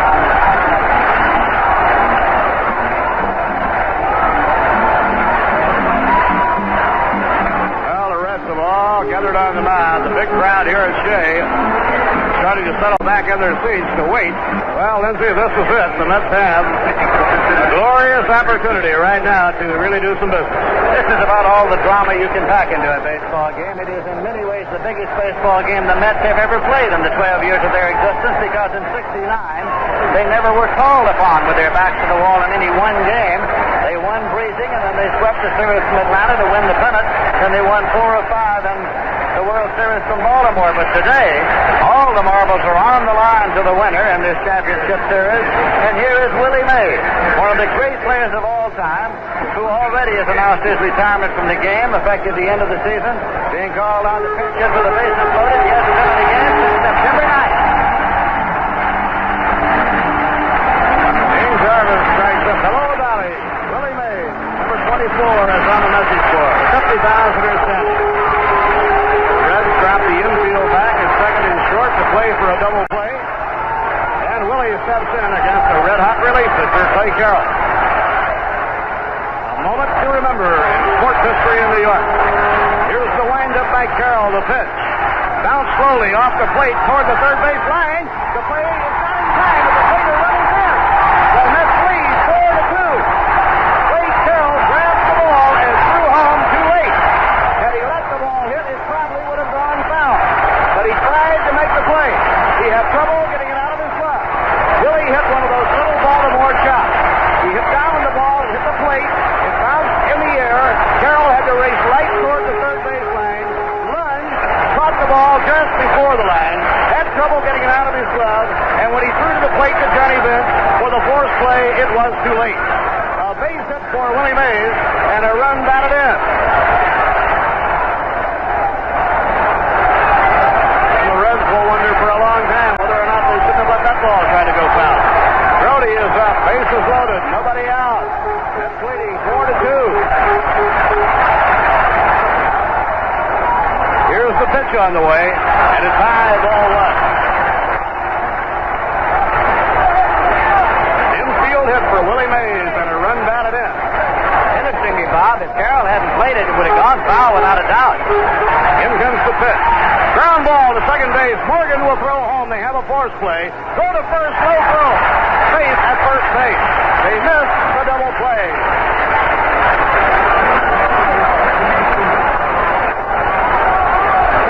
So the bases are still loaded. One man away. Morgan threw home to force Cleon Jones. No error on the play. You can't assume the double play. Now the hitter is Don Hahn. That's what dearly love, to get a base hit and bring more in. They lead 4-2. Not many when you're playing the Big Red Machine. Milner is on third. Mays on second, and Grody on first. The pitch. And a pop fly in the left center field. It could drop for a hit. It does. A big hit. Milner will score the third to second. Force play. A force play at second. Grody is forced out. One run is in.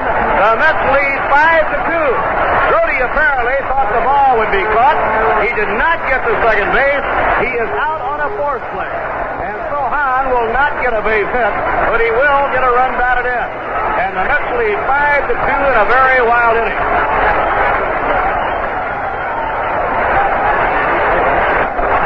We'll check it out. It probably went 8-4. The center fielder to the second baseman.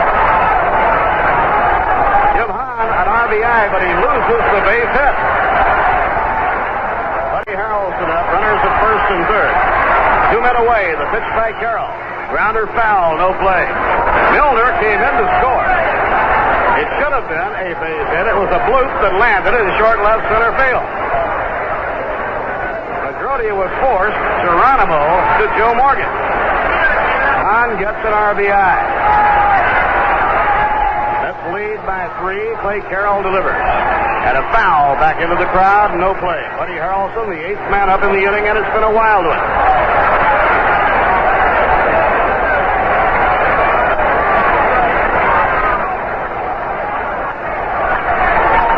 Clay Carroll checking out the signs with Johnny Bench. The 2-strike delivery. Ground ball hit slowly. Base hit into the bag. Out of the line. Hayes will score. Hahn digging for third. The throw, the slide. He's out. Hahn is out at third. The inning is over. The Mets score another run, and they lead 6-2.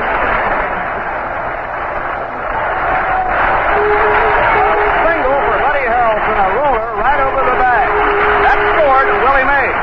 Hahn tried to go from first to third and was thrown out. He goes to Dan Driessen.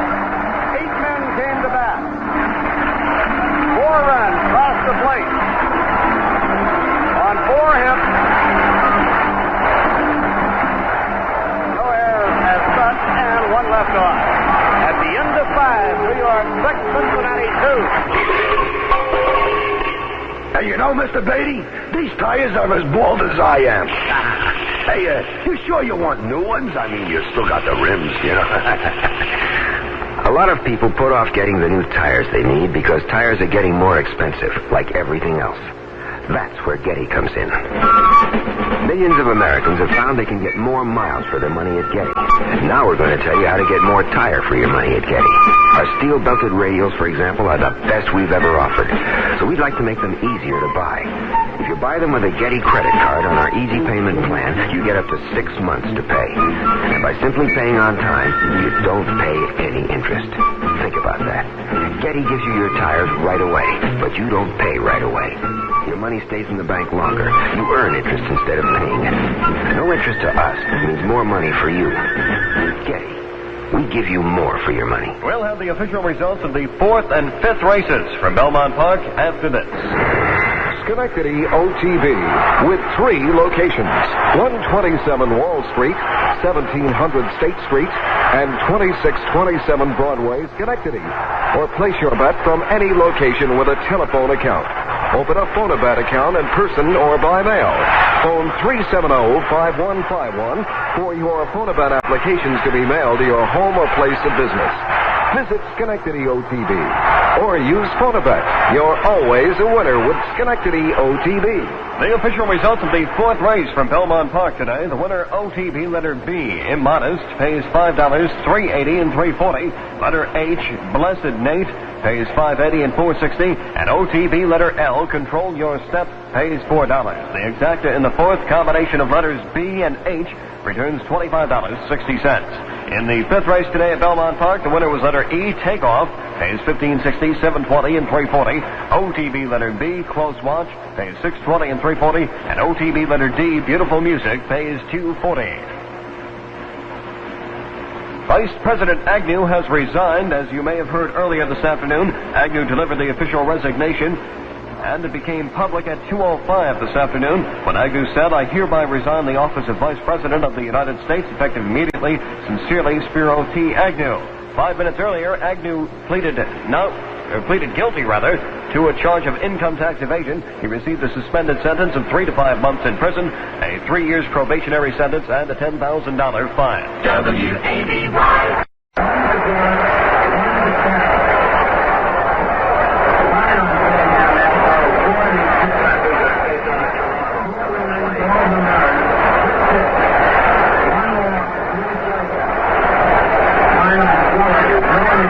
Nobody on. Cesar Geronimo, the center fielder, is up. The pitch by Tom Seaver. Ground ball back to the mound. Seaver has it. Throws to Miller. 2 down. Oh, you should see the zip of this pitch ball foot now. 2 outs and nobody on. Darrell Cheney coming up. The pitcher, Clay Carroll, is due up next. Undoubtedly, if Cheney gets on, we'll have a pinch hitter for him. We're in the top of the 6th inning. New York ahead, 6-2. The pitch to Cheney. A swing and a miss. A fastball. Strike 1. The Mets win this one. They'll be opening the World Series in either Oakland or Baltimore on Saturday afternoon. And the pitch on the way. Inside of the letters. 1 ball and 1 strike. It was Wayne Garrett who had been held in check in this championship series, who started the rally with a double to deep right center. Low, outside, 2-1. 2 balls and a strike on Darrell Cheney. Now Seaver delivers 2-1. And it's cut foul straight back. 2 balls and 2 strikes.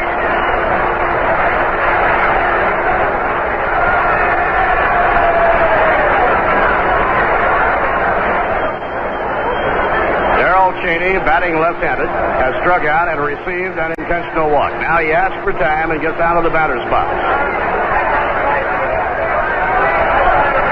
Ross Grimsley is in the bullpen for the Reds.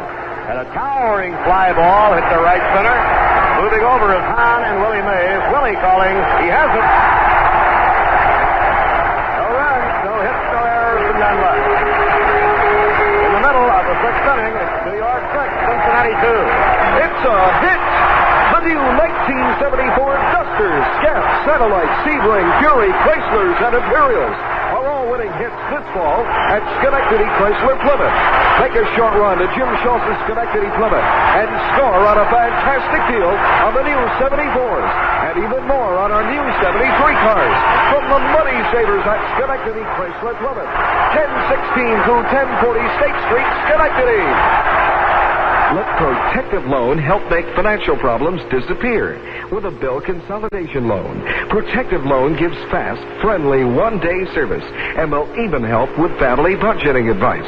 Protective Loan likes to help people like you. And now Protective Loan can lend you up to $2,500 for any good reason. There's always a Protective Loan office nearby. In North Troy at 603 2nd Avenue, 620 Columbia Turnpike, East Greenbush, and in Menands at 291 Broadway.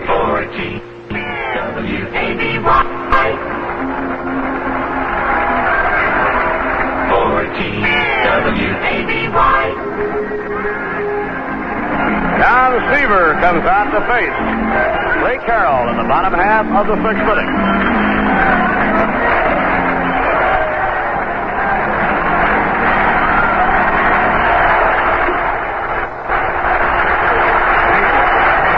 Lindsay, the last time the Mets won a championship, for the first time a man walked on the moon. Now, if they can win here today, it will be on the same day a vice president resigned. Outside and high, ball one. Tom Seaver is the batter, last of the sixth inning. Tom is 0 for 2. Clay Carroll pitching in relief. The veteran right-hander delivers a fastball, a strike, 1-1. Clay Carroll had not been scored on in the championship series until he came in this game. He was charged with 1 run. Curve outside and low. The first 4 runs of the game charged to starter Jack Billingham. The 5th run to Don Gillett, and the 6th to Clay Carroll. Long fly ball hit deep to left by Seaver. Way back, Rose running. Can't reach it. It's a base hit bouncing up against the wall. And Seaver has a long 2-base hit.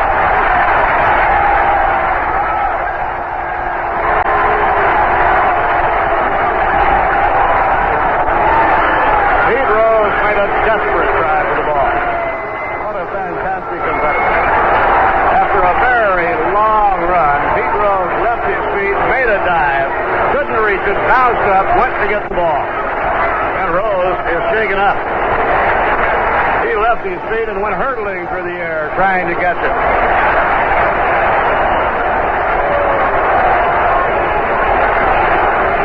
Now the umpires are having a meeting. Everything appears to be all right. Again, the crowd has to be asked to refrain from throwing anything on the field. Pete Rose, after a very long run at full speed, just hurtled himself through the air, sprawled, hit hard, bounced up. Seaver has a long double to left.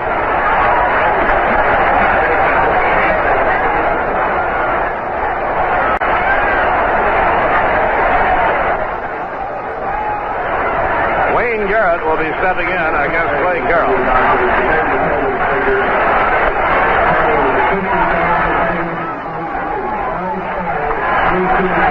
50,323 paid today. And a foul coming back, no play to Wayne Garrett.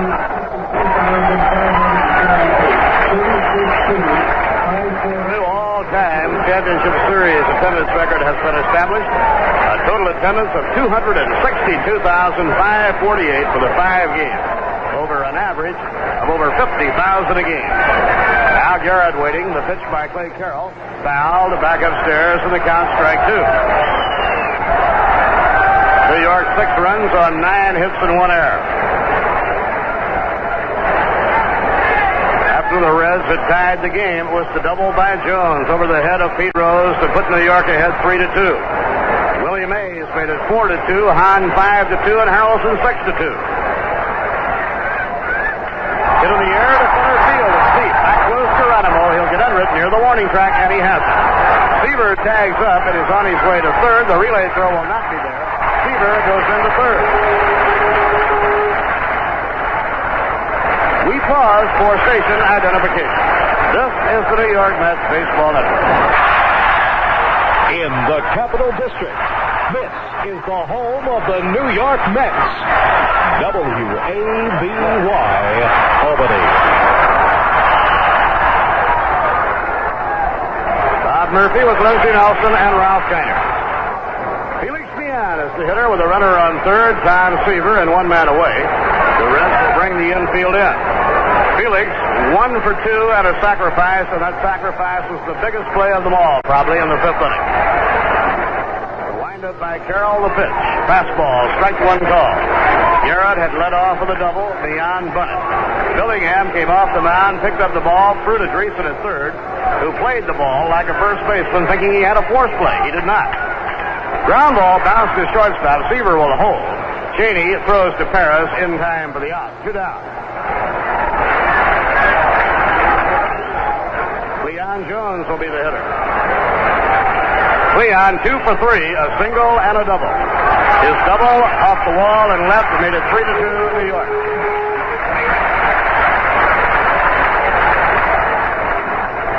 Baltimore did not score in the first inning at Oakland.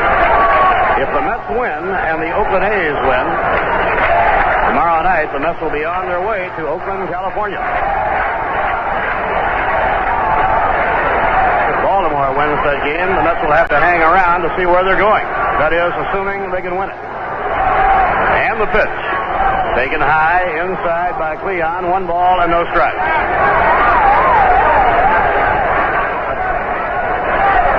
Tom Seaver on third, 2 away, last of the 6th inning.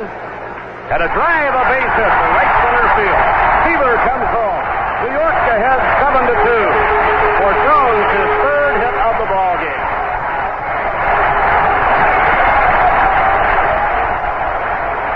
A hard single to right center by Cleon Jones. Cleon's 2nd run batted in. New York ahead 7-2. John Milner, the batter. Milner is 0 for 1, has walked twice. He drew a very important walk in the last inning against Don Gullett. Curve in the dirt, handled by Johnny Bench. Sparky Anderson brought Gullett in from the bullpen to face Milner. With runners on 2nd and 3rd. Milner fouled off about 5 pitches and working out a walk that loaded the bases. Fastball wide, 2 balls and no strikes. Willie Mays is on deck, and when he comes up again, what a roar you're going to hear. Willie hit a Baltimore chop, an infield hit that drove in a run. The 2-0 delivery.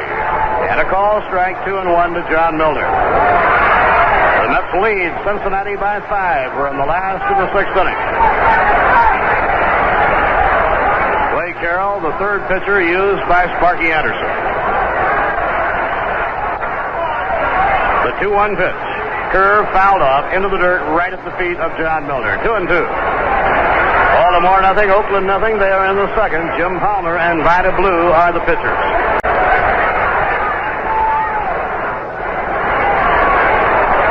Well, what were the odds on opening day that the Mets would play the A's in a World Series? They aren't there yet, but they had a shot at it, and a good one. Fouled back upstairs.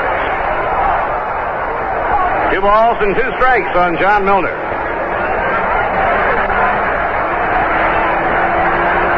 Three games here at Shea have drawn well over 150,000 fans. All afternoon games in the early part of the week. The pitch. Hit hard, a ground ball, base hit to right field. Jones around 2nd, trying for 3rd. The throw by Griffey, not in time. Runners at 1st and 3rd. Willie Mays comes up.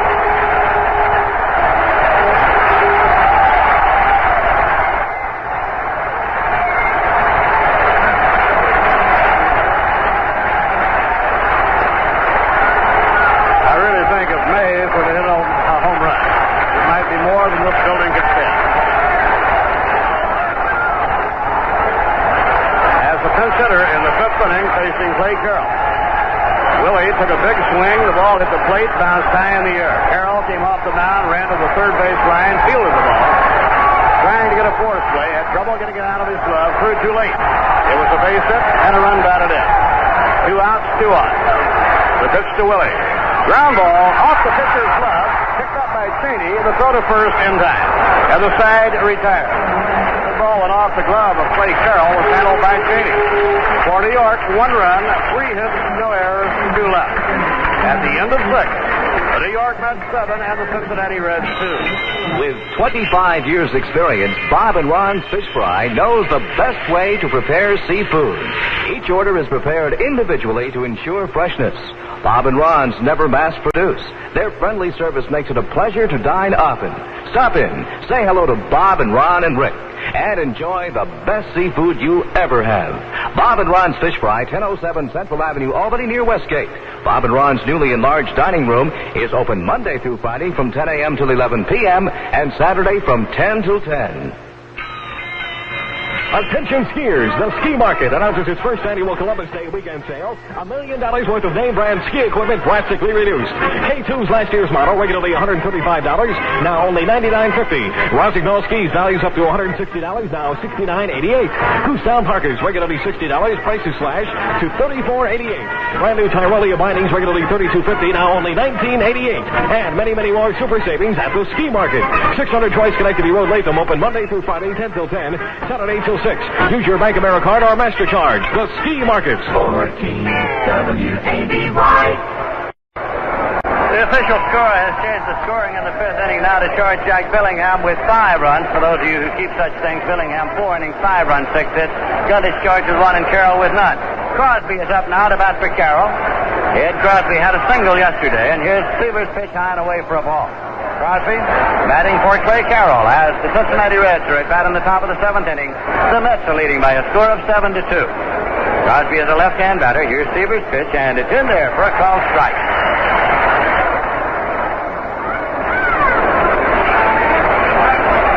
Pete Rose is in the on-deck circle for the Cincinnati Reds. Here is the pitch.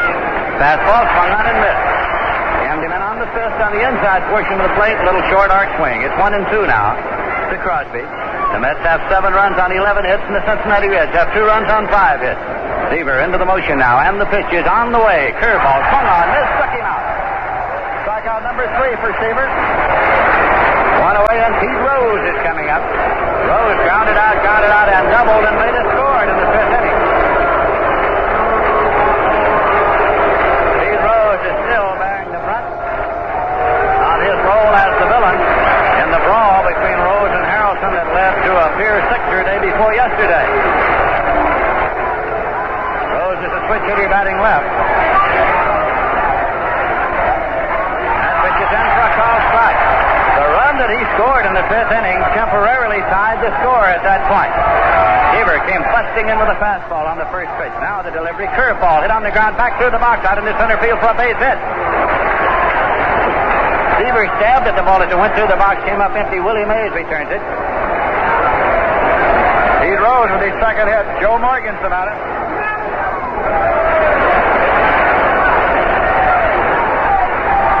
Joe Morgan, left-hand batter. He's 1 for 2 today. He doubled and later scored in the 3rd inning. Because the Mets are leading 7-2, Milner is playing behind the runner at first. Garrett's on the grass at 3rd against the speed of the left-hand batter. Here's a swing and a high pop. And his wind is bringing it back in foul territory toward the plate. Milner chases it down and makes the catch. The wind brought that one back as it started out toward the mound. It was blown back across the first base line. So, there are 2 men out with Rose holding at first base. Dan Driessen is the batter. Tug McGraw and John Madlack throwing in the bullpen for the Mets. McGraw and Madlack throwing.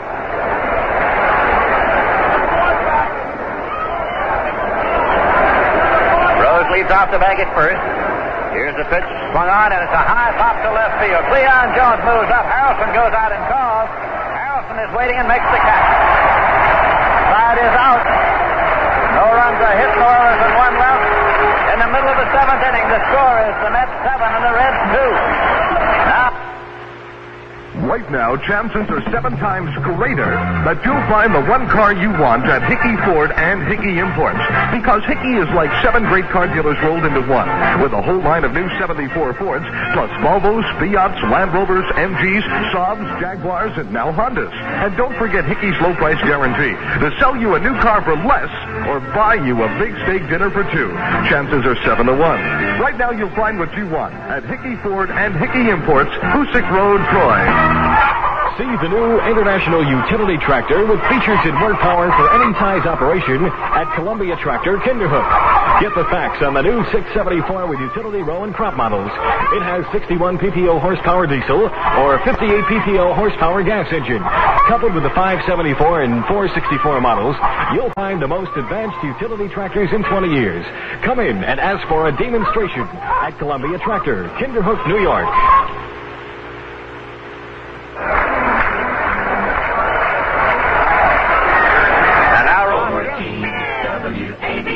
That's left-hander Ross Grimsley, who started here on Monday against Jerry Kuzman. He pitched 1 2/3 innings, gave up 5 runs on 5 hits also. So Ross Grimsley is in. Clay Carroll pitched 2 innings, gave up 1 run and 5 hits, and now Jerry Grody will lead it off for the New York Mets.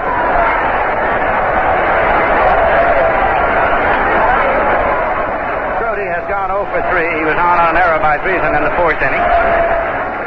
Into his motion, and the pitch is in there for a call strike. Start him off with a breaking pitch.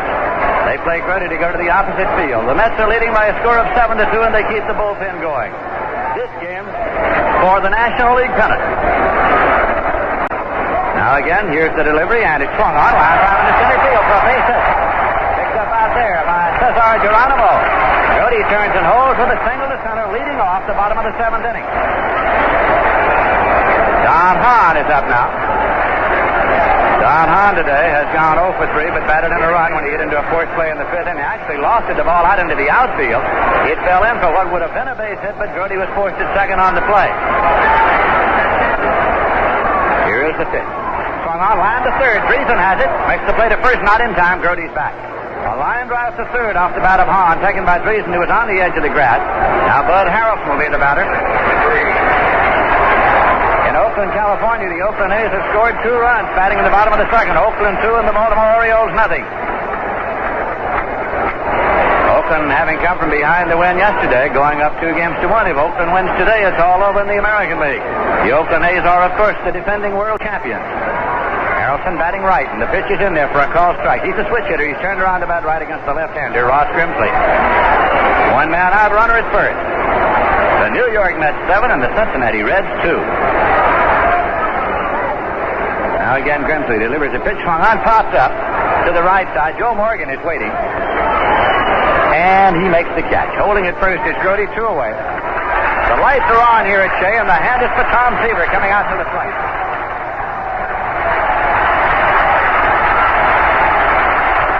Tom Seaver getting a standing ovation as he comes out. The Oakland A's have knocked Jim Palmer out. Jim Palmer, the ace of the Baltimore staff, started. He's been replaced by Bob Reynolds in the 2nd. As Oakland has scored 2 and they're still batting. Seaver had a double last time up and later scored. Grody takes his lead at first, and here's the pitch. It is high for a ball.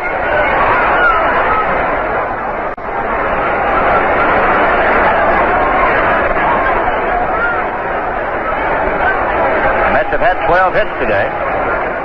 Here's a 1-0 delivery, and it's high and away for a ball. Grimsley is the 4th pitcher to work for the Cincinnati Reds, who have gone frequently to their bullpen in this championship series. Billingham started, followed by Gullett, Clay Carroll, and Ross Grimsley. This will be a 2-0 pitch, and it is low for a ball. 3-0 now to Seaver. He's followed by Wayne Garrett. Sort of a weird effect here at Shea at the moment. We have a blend of faint sunlight and artificial lighting at the moment. Here's a 3-0 pitch, taken in there for a call strike. It's 3-1. Grody at first base. Pérez holding against him there. 2 men are out. Grimsley bends forward to take a sign from Johnny Bench. He has it off the stretch now. The 3-1 delivery, and it's low. Seaver draws a walk. That moves Grody to second base. Seaver waits to get the jacket. As he strolls down toward first, he's slipping it on now, and Wayne Garrett comes up. Wayne Garrett doubled in the 5th to start the rally that produced 4 big runs at a time when the score had been tied by the Cincinnati Reds. In case you've joined us along the way, the Mets took an early lead today when they got 2 runs in the bottom of the 1st. But Cincinnati fecked away. They got 1 in the 3rd and 1 in the 5th to tie it at 2-2. But the Mets came roaring back with 4. The rally started by a double by Wayne Garrett, who's up there right now. He's 1 for 4 today. Runners lead at first and second. The pitch, and it's swung on and missed. Strike one. Left-hand batter facing a left-hand pitcher here. Felix Millan is moved out of the dugout to the on-deck circle. Garrett stepped back, now comes back into the batter's box. Brody takes his lead at second, and Seaver strolls off the bag at first. Here's the strike one delivery, and it's low for a ball. It's 1-1.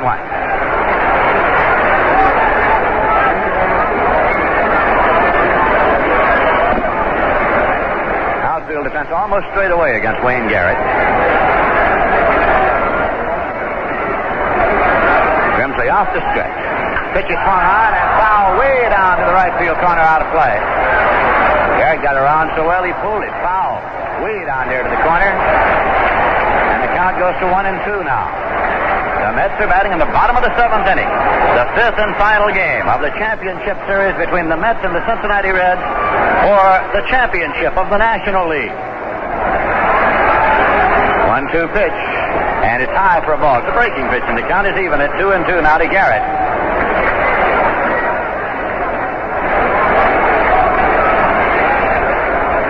Grimsley bends forward, hands on his knees now to take this sign. The 2-2 delivery. Swung on, fouled off. Garrett stays alive with a 2-2 count.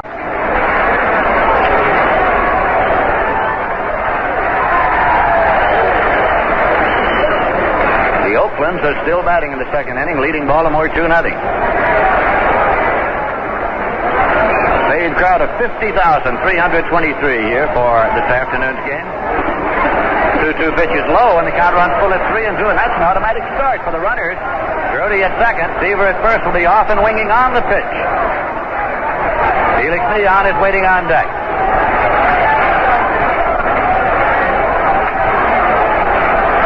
There go the runners. 3-2 delivery. It pops up. Foul ball coming back, and it's out of play. All the way back onto the screen. So, runners return again. They'll tag up and move on the pitch as the count remains 3-2 to Wayne Garrett. Brody is taking his lead at second. Seaver is taking his lead at first. They're running. Swinging a ground ball wide of first. Pérez backhands it and plays to Grimsley, covering in time for a 3-1 put out, and the side is retired. Pérez moves smartly to his right to glove the ground ball. No runs, a hit, a walk, no errors, and 2 left. At the end of 7 innings of play, the score is the Mets 7 and the Reds 2. Everyone knows that the new 74s are out, and at Knowles Pontiac they're on display and ready to be delivered. But what you don't know is how many new 1973s we want to deliver by the end of October.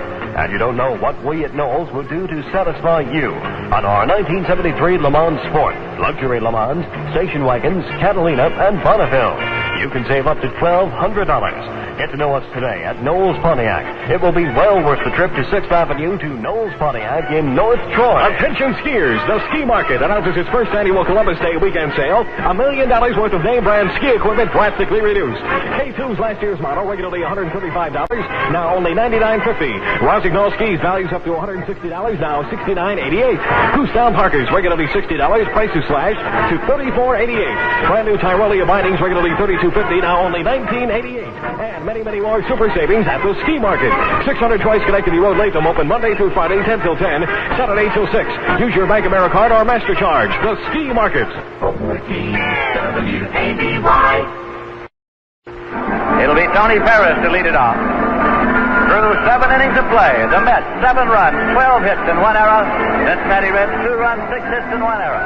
This championship series began on Saturday in Cincinnati, and the Reds won it by a score of 2-1. As Seaver was the loser, giving up home runs to Pete Rose and Johnny Bench in the 8th and 9th innings after he had driven in the only run the Mets got. Pedro Bourbon was the winner in relief of Billingham. Then on Sunday, the Mets came back to win 5-0. The Mets won here in New York 9-2 on Monday. Yesterday, Cincinnati again used the home run ball as they won in 12 innings 2-1. So this brought it up even 2-2 to the final game. A season in 1 game. The Mets are leading 7-2. Pérez is up. Seaver's curveball is fouled off the end of the bat into the Mets dugout. It's strike 1. Pérez has struck out, grounded out, and singled a drive and a run. He had a home run yesterday in the 7th inning that brought the Reds back from the brink. At that time, the Mets were leading 1-0. Seaver again into the motion, pitch to the right-hand batter. Curveball high. So it is 1-1 now. Pérez is followed by Johnny Bench in the batting order for the Cincinnati Reds. Here's the 1-1 offering. Fastball swung on and missed. It's 1-2. The Mets are keeping the bullpen warm. McGraw is throwing in. Matlack is throwing.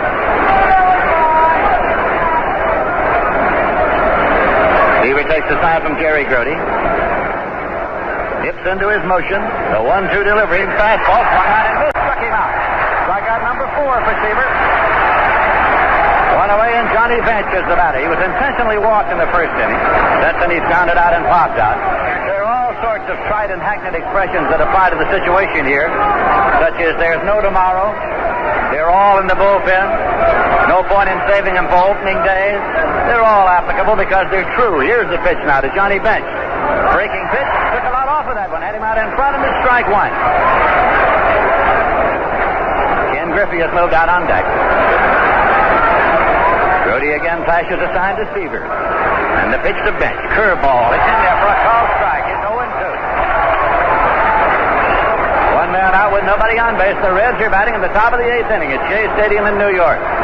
Two-strike delivery. Curveball. Hit on the ground to third. A big hop to Garrett. He's up and throwing in time, and Bench is grounded out.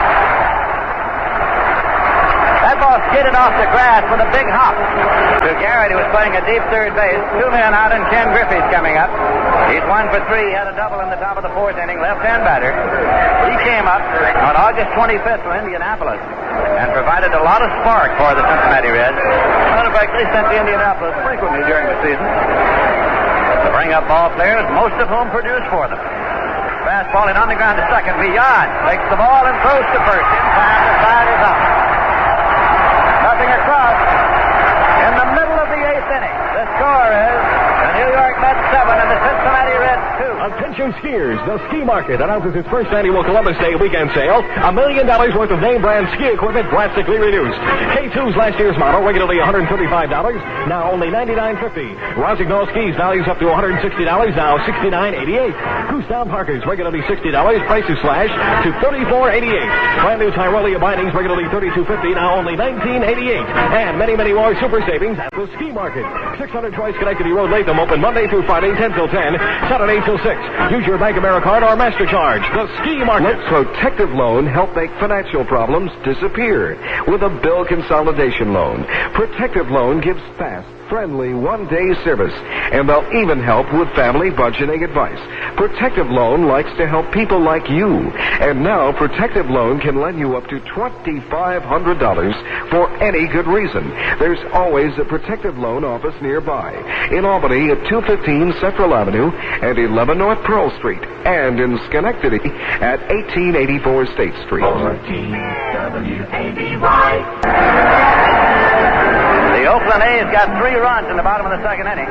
So Baltimore comes up in the 3rd with Oakland leading by a score of 3-0. Oakland leads in the series 2-1. If they win today, they win the American League pennant. Now the Mets bat here at Shea in the bottom of the 8th, and Felix Millan leads it off. He has scored 2 runs today, and he's had 1 hit. 1 for 3, a sacrifice. Ross Grimsley working in relief on the mound for the Cincinnati Reds. Into his motion, pitch to the right-hand batter, and it is high for a ball. 1-0.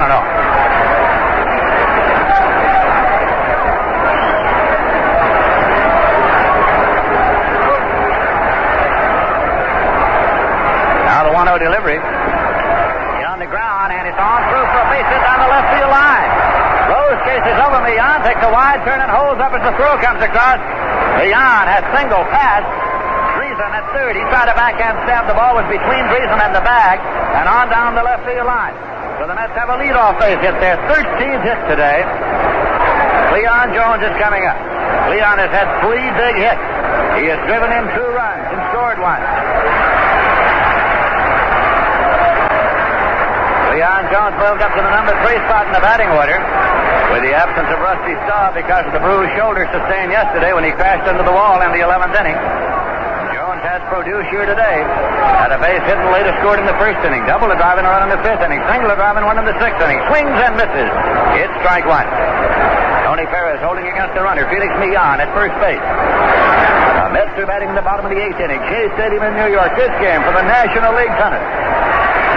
Here's a swing and a ground ball foul back of third. It's out of play. 2 strikes to count now to Cleon Jones. John Milner's waiting on deck, and Milner's followed by Willie Mays. What a dramatic entrance Willie Mays made into this ball game today in the 5th inning. Coming up there with the bases loaded, chopped the ball, a high chopper off to the left side that went for a single and a run batted in. Now the pitch to Mays, the 2 strikers on the way. Swings and misses, strike 3. So Grimsley has his first strikeout. Beyond holds, and Milner's coming up. The Baltimore Orioles did not score in the top of the 3rd. Oakland's coming up in the bottom of the 3rd inning, leading the Orioles by a score of 3-0. Milner has had 1 hit, and he's walked twice here today. 1 for 2, hitting cleanup in the Met batting order. Left-hand batter facing a left-hand pitcher. That pitch is in for a called strike. Number 24, Willie Mays, has moved out now into the on-deck circle. Pérez holds against the runner. Felix Millon at first base. Grimsley bends over, gets the sign. Now checks the runner. Here's the pitch. Swung on and flooped out in the right field. Morgan's going back. Can he get there? Yes, he can. And so now retreating to first is Millon. The throw to first is not in time, and Willie Mays is coming up. One more time at bat for Willie Mays, who is retiring at the end of this season. Number 24 has been up twice, had a base hit to drive and a run, and grounded out. If you want to look ahead to the bottom of to the top of the ninth, there is a schedule to send up Geronimo, Cheney, and a pinch hitter for the pitcher. The pitch is in for a called strike to Willie Mays. 2 men out, a runner at first. The Mets have 7 runs on 13 hits, and the Reds have 2 runs on 6 hits. Now the strike 1 delivered to Mays. It's high and away for a ball. It's 1-1. Mays was sent up there with Don Gullett on the mound in the 5th inning, and that is when the switch was made to Clay Carroll. Sparky Anderson brought in a right-hander to pitch to Willie. Here's a swing and a miss. It's strike 2. 1-2 to Mays, 42-year-old all-time great.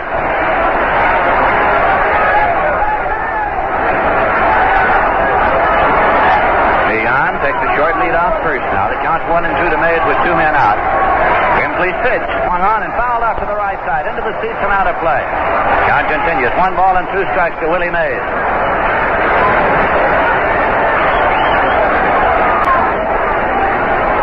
Wind velocity is picked up. The wind is blowing in here at Shea Stadium. Cloud cover moved in as well. The lights have been on for several innings now. Here's the 1-2 pitch. Swung on and hit in the air to center field. Geronimo ranges over, and right fielder Griffey's there. Griffey takes it right in front of Geronimo for the out that retires the side.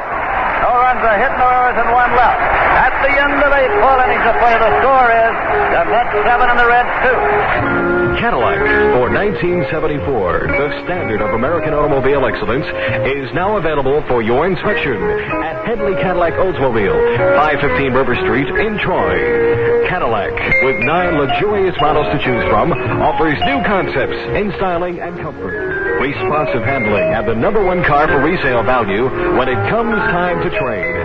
Cadillac for 1974 from Headley will bring the finest in driving pleasure to you and your family. But whether it's a new or previously owned Cadillac, Headley Cadillac Oldsmobile in Troy will make the ownership of America's ultimate automobile your finest in car buying experience. See the 74 Cadillac at Headley, 515 River Street, Troy. You'll know why Cadillac outsells the leading luxury car 2-1.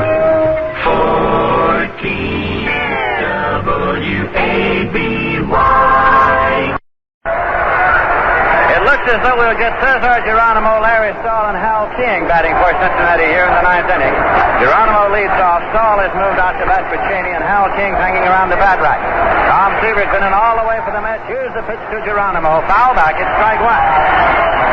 The Mets are leading by a score of 7-2.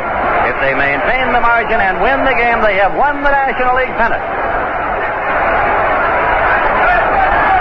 Seaver again takes a sign from Jerry Grody.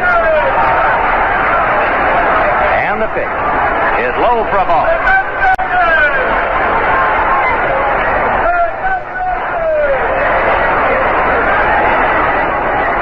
Here's the 1-1 pitch now to Geronimo. And it is lined to Millon. It's second for the out. Millon moving over to make a 2-hand catch of the line drive to his right side. There is 1 away, and Larry Stahl comes around to bat. Larry Stahl comes around to bat for Darrell Cheney. Larry Stahl, a former New York Met.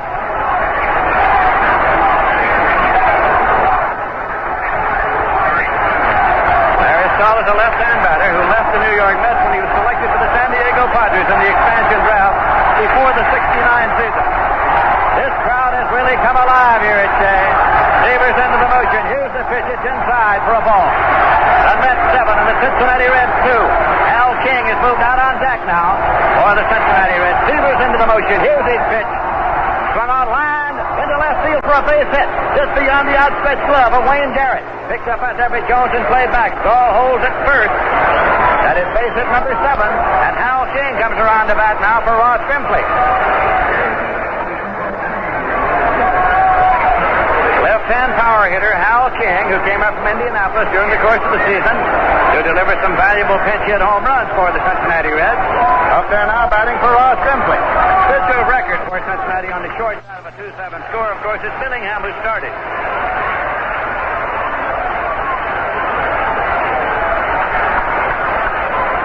King just outside the batter's box, swinging that bat around lustily. He's powerfully built. Left-hand batter. Stahl takes the lead. Miller behind him there at first. Curveball, and it is low for ball 1. Seaver has struck out 4 and walked 3, 2 of them intentionally here this afternoon, and giving up 2 runs on 7 hits. Wind blowing straight in, and the lights on at Shea Stadium. Seaver off the stretch now. The pitch to King. Fastball, and it's inside. Started to swing and laid off. It's 2-0. Fans are standing all around this ballpark now by the thousands, with the Cincinnati Reds batting in the 9th inning, 1 man out. Pete Rose is on deck for the Cincinnati Reds. Here's Seaver now again, going into the stretch. Offers the 2-0 to King, and it misses low and away. 3-0 to count to Hal King, who now calls time and walks over toward the on-deck circle. Wants perhaps the pine tar, and that's what it is. It's Pete Rose flipped it up to him. Tug McGraw gets up to throw again now in the mid bullpen. Tug McGraw is throwing in the mid bullpen. First base umpire Jerry Dale is walking over toward the photographer's box to point out something to a uniformed policeman. The uniformed policeman comes out of the photographer's box and now marches down the front row of lower field watchers down the right field line. As the fans are straining there in anticipation of the end of this ball game. Bruce Frumming, the plate umpire, now walks halfway up to first base. Rusty Staub sticks his red head out of the mud dugout to look down there to see what is happening. Just after getting a few of the fans packed back into the front row down there. 1, 2, 3 park policemen have gone down. And now one is taking a stool there so he can sit there if necessary to keep order among the fans. Umpire Frumming is back behind the plate and the game will continue. Here's a 3-0 pitch to Hal King. It's on the way. It's right in there for a called strike. 3-1 to King. 1 man out. Larry Stahl, the runner at first. The Mets are leading by a score of 7-2. The season packed into 1 ball game here at Shea Stadium. Here's a 3-1 delivery to King. Low and away. Walked him. That is the 4th walk issued by Seaver. Stahl goes to second. King is at first. And Pete Rose is coming out, and Yogi Berra is coming out to the mound. Having seen Seaver walk King, Berra is going to the mound now. He's got McGraw in the bullpen. And if Seaver gives him any indication that he is tired, Yogi will go to that bullpen. They are talking it over right now. Pete Rose will be the batter. He is a switch hitter. Yogi goes back to the dugout. Seaver stays in the game.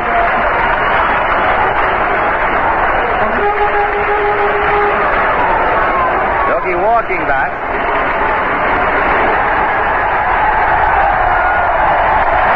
And that is just a crowd reaction to a string of firecrackers that have sounded back up in the caverns of Shea Stadium somewhere.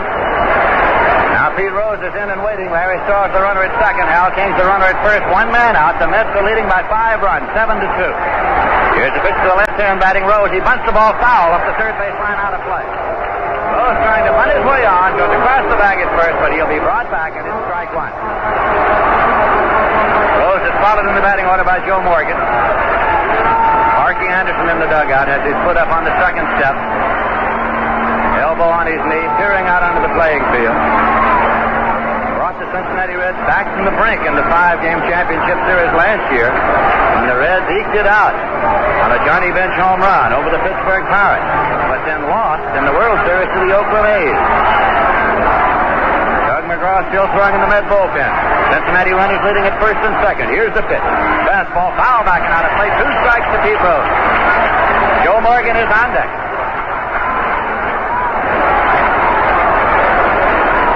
There are fans packed in the aisleways here at Shea, all around. This will be one mad scene when the final out is made. Runners lead first and second. 2-strike delivery. And it is low. It's just missed. Just missed for a ball, and Seaver thought he'd get a strike call. He glares, and it's Fromming, and Jerry Grody's saying something to Fromming. It's 1-2. The Oakland A's did not score in the bottom of the third, going to the 4th inning. Oakland 3, Baltimore nothing. If Oakland wins, they win the pennant in the American League. This will be a 1-2 pitch now to Pete Rose. Seaver delivers. Swung on it on the ground foul, back of first. George Sherger, the coach, tried to get to it and could not. A couple of fans try to get past the uniformed policeman to get to it and cannot. Sherger retrieves it and tosses it into the ball boy. So the count is 1-2.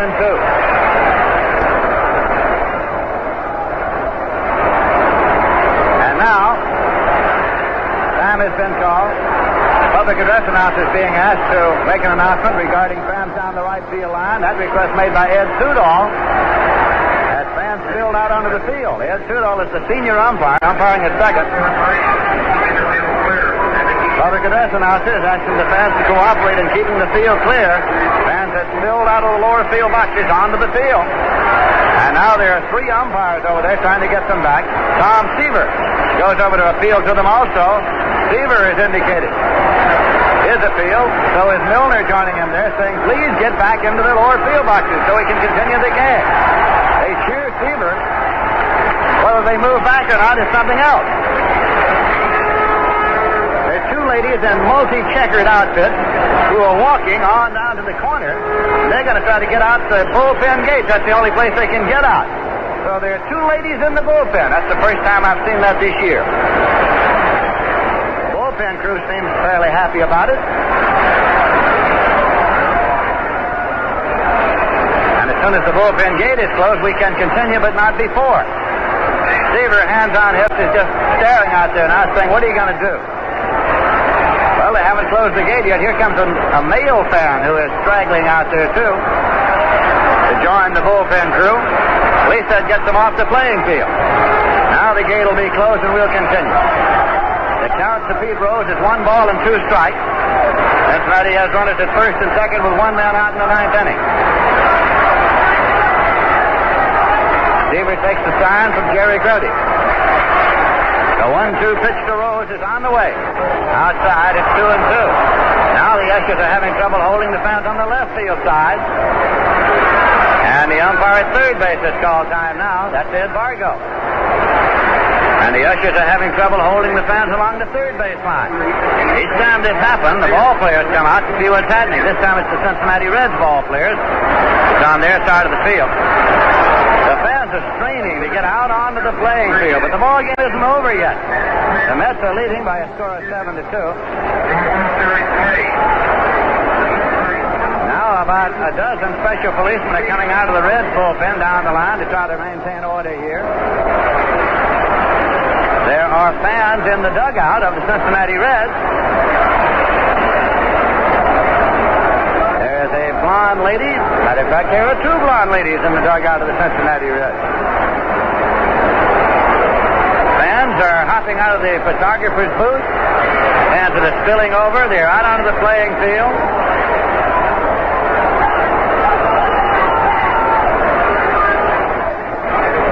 Headed toward the dugout area. Big Ted Kluszewski is out there. Manager Sparky Anderson is out there. Play has been held up at Shea because of fans spilling out of the stands onto the field.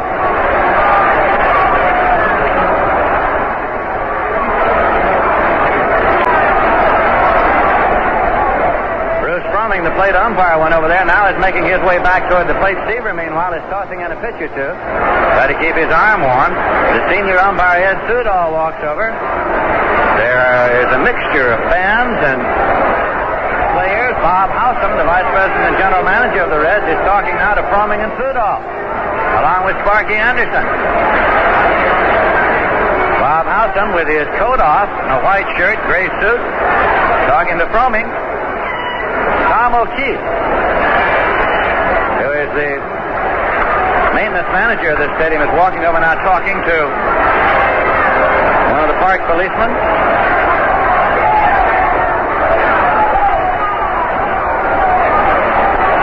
And we are temporarily stalled here at Shea Stadium in the top of the ninth inning. For a while it was on the right field side, and not to be outdone, the fans on the left field side decided they wanted to get into the act. There are fans being marched now down the warning track toward the dugout. There is a runway that goes from the dugout back underneath the stand. That is one way to remove fans. And perhaps that's what they have in mind. There's one couple. There's another couple. They're being ushered down the dugout steps. There is a runway that leads back to a corridor behind the stand. Seaver, meanwhile, has quit throwing and has walked around toward the home plate area. Brody is kicking at the dirt around the home plate area. Ed Sudol has said something to Sparky Anderson. It's coming over now. Picks up a bit of debris as he comes by, and Yogi Berra comes out to meet him. Berra talking to Sudol. Willie Mays in center field standing with his legs crossed, arms folded. Cleon Jones out in left field. Don Hahn and Wright went over to visit in the bullpen for a moment. Al King at first base has come back toward the plate. He's the runner. Sudol now is returning to the field. And the crowd is chanting, "Let's play ball." So Ed Sudol says, "Now let's go," to the Cincinnati Reds. Let's play ball. Bruce Fromming, however, the plate umpire, is still in front of the dugout. They're still getting fans out of the way. Watching this scene from a sitting position are the National League President, Jeff Finney, and the Commissioner of Baseball, Bowie Kuhn. Directly behind the Mayor of the City of New York, John Lindsay. Now Yogi Berra comes out again for a conference with Sudol. Bruce Fromming, the plate umpire, has come out now behind the plate. Berra is pointing toward the outfield. There's all sorts of debris around the outfield now. Sudol turns with his palms outstretched as though to say to Yogi, "What can I tell you?" Yogi answers him in kind with his hands outstretched, palms up, saying, "What can I tell you?" It must be an enlightening conversation. George Sugar, the first base coach, has left the dugout and is coming around. Order seems to have been restored. I see only two men whom I presume to be civilians in the dugout, and one of them is Lou Fonseca, who is the batting instructor of the Cincinnati Reds. Now we're about ready to go. Pete Rose is at the plate with a 2-2 count. Seaver asks Fromming, "What is the count?" He says 2-2. There is one man out. Larry Staub's the runner at second. Hal King at first. The Mets are leading 7-2. The Reds are batting in the ninth inning. Seaver sets up. This will be a 2-2 pitch to Pete Rose. And it is low for a ball. The count is full at 3-2. Rose steps back into the batter's box. Joe Morgan's on deck. Again, Seaver sets up. Here's the payoff pitch to Rose, and it is low. The bases are loaded as Rose has drawn a walk. Here comes Berra. That's off for Seaver. Tug McGraw in the bullpen will come in to finish it up if he can.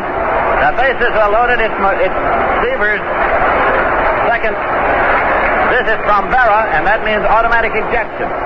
So as Berra arrives at the mound, the sign will go to the bullpen. Seaver hands him the ball. I should think Seaver would get a standing ovation when he heads for the dugout. The walk was number 5, 2 of them intentional here today. And Tug McGraw is coming in. He's pitched. Here's the ovation for Seaver. The ovation for Seaver going to the dugout.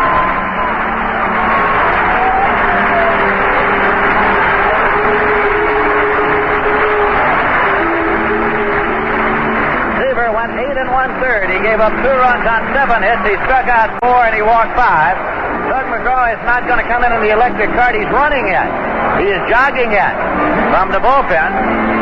He has appeared in the championship series for 4 1/3 innings. McGraw was in there in the cliffhanger yesterday. He had the bases loaded, and 2 men left, but he went out of the ball game for a pinch hitter, and Parker came on, and Harry Parker gave up the home run and was the losing pitcher. So McGraw is coming in here.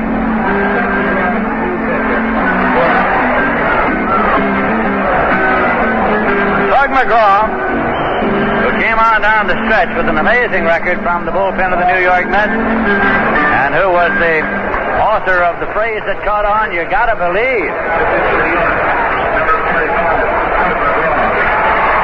So McGraw is at the mound. Barrow is handing him the baseball. Cincinnati Reds have loaded the bases with one man out, and Joe Morgan will be the batter. They are making a bid here in the top of the ninth inning.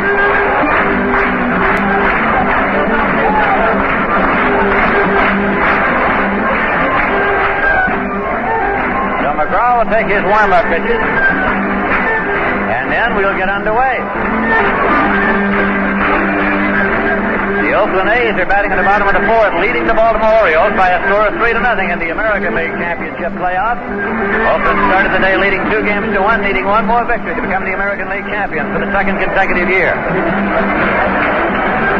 Incidentally, the World Series will start in the American League city on Saturday and Sunday in the city of the home city of the American League champions. Monday is a travel day. Tuesday night, Wednesday night, Thursday night in the home city of the National League champions. Friday is a travel day. And then Saturday and Sunday back in the American League city if necessary. John Matlack gets up to throw in the Met bullpen since McGraw is in the ballgame.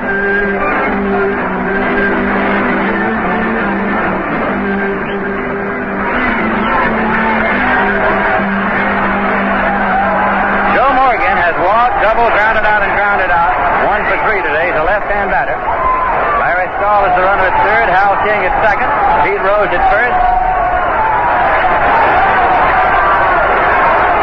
Have Garrett on the grass at third. And at first, second, and third, they have the infielder double play down. They're willing to give up a run for a put out. There's a pitch high and away for a ball. Dan Driessen is on deck.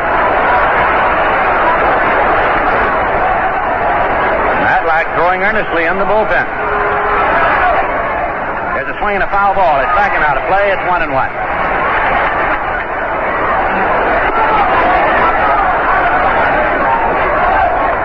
Tug McGraw, who had 25 saves during the regular season, an earned run average of 3.86. Here's the 1-1 delivery, and it's high for a ball. He goes behind Morgan, 2-1. When McGraw was brought in relief yesterday, it was first appearance in the championship series, and he struggled. 2-1 delivery, swung on and pops up. Infield fly has been called. The batter's out. Harrelson is there waiting. The batter is out anyway. The catch is made. No advance. 2 away. So now, the Reds are down to their last out as Dan Driessen comes up. The New York Mets facing the Cincinnati Reds here as they bat in the top of the ninth. The Mets are leading 7-2. This is a Mets team that was in last place on August 30th. 13 games below 500 on August 17th. 12 games out of first place on July 8th. 1 put out away from the National League pennant here on October 10th. Here's a pitch fouled off and out of play. Strike 1 the count to Driessen. Driessen has had 1 hit today. He's 1 for 3 and a sacrifice fly that drove in a run. The bases are loaded with 2 men out. A left-hand batter facing a left-hand pitcher. McGraw looks in to get the sign now from Jerry Goody. Runners take their lead. First, second, third. Here's McGraw's pitch to Driessen. Swung on and line foul. Up the right field line and out of play. A soft line drive. So the count goes to 2 strikes now. A 2-strike count to Dan Driessen. Tug McGraw goes back. Changes the rosin bag. Don Hahn, the right fielder, returns to his post now. Hal King hustles back to the bag at second. They are loaded up. Driessen steps out to allow King to get back to second. Larry Stahl, the runner at third. King at second. Rose at first. The Mets are leading by a score of 7-2. 2 men out. Tug McGraw gets the sign. Goes into the motion. Here's the 2-strike pitch. Swung on, hit on the ground towards first. Milner has the ball. Looks to McGraw. It's over. The New York Mets have won the pennant. The New York Mets have won the pennant. The New York Mets have won the pennant, and this is a wild scene. Fans are pouring out onto the field. Some of them walking across the screen back of home plate. Others are digging up home plate. Newspapers are being thrown into the air. There are a dozen fans digging at home plate. They're digging for the rubber on the mound. They're pouring over the lower field boxes. They're on top of the dugout. The Mets fighting their way into the dugout. Some of them escaping from the playing field through the bullpen area. Batters are being carried onto the field. Bits of turf are being dug up. They're still streaming out over the lower field boxes onto the field. A mad scene at Shea Stadium as the New York Mets have won the National League pennant and will be going into the World Series on Saturday against either Oakland or Baltimore. Hands full of dirt are being tossed into the air. There's confetti flying into the broadcasting booth. It's being tossed down from the upper deck. Bags full of confetti being blown by the wind. The dust is being swirled about. Someone in the center of that picture is holding up a small card about a foot square that says simply, what? What? The New York Mets are number one because they have won the National League pennant. They have won the 5-game championship series, 3 games to 2, defeating the Cincinnati Reds, who were the defending National League champions.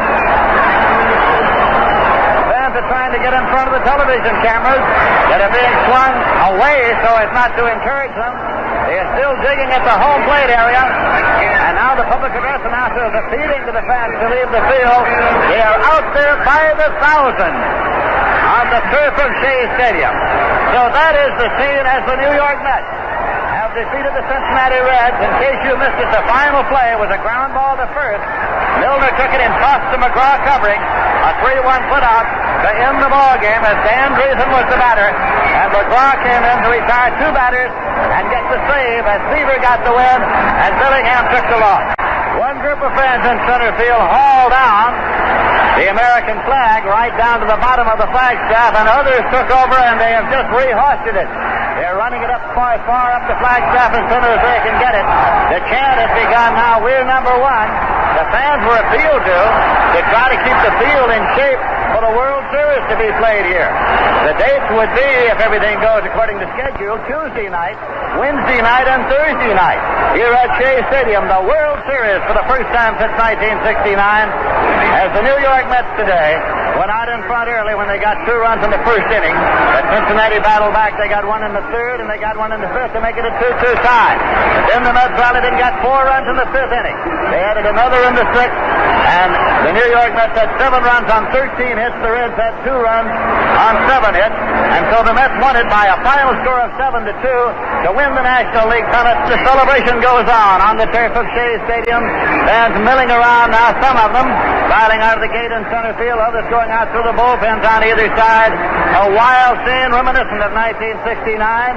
The Mets, the National League champions. And they won it in typical fashion with Tom Seaver getting the win, Tug McGraw getting the save, and Jack Billingham taking the loss. Play was held up in the 9th inning as fans spilled out onto the field, first down the right field line, then down the left field line. And now the World Series will be coming up. The Oakland A's are leading the Baltimore Orioles by a score of 3-0 with Baltimore batting in the 5th. If Oakland wins it, the New York Mets tomorrow will be on their way to Oakland as the World Series will open up on Saturday in Oakland, California. In that case, it'll be in the American League City for 2 days. Back in New York, Tuesday night, Wednesday night, Thursday night, into the American League City for the final 2 if necessary. But again, the Mets won here today 7-2 to win the National League pennant. Cleon Jones delivered 1 of 3 base hits to drive in the go-ahead run, the gamer, with a double in the 5th inning. Willie Mays appeared as a pinch hitter and had a base hit to drive in a run in the 5th inning. There were many highlights. The big highlight, the fact that the Mets won the National League pennant. Seaver the winner, Billingham the loser. Here are the final totals. For the Mets, 7 runs, 13 hits in 1 error. Cincinnati, 2 runs, 7 hits in 1 error. Be with us Saturday afternoon at a time to be announced when the Mets meet the American League champions in the first game of the World Series. Final score again, the Mets 7, Cincinnati 2. Mets baseball, another sports exclusive from WABY.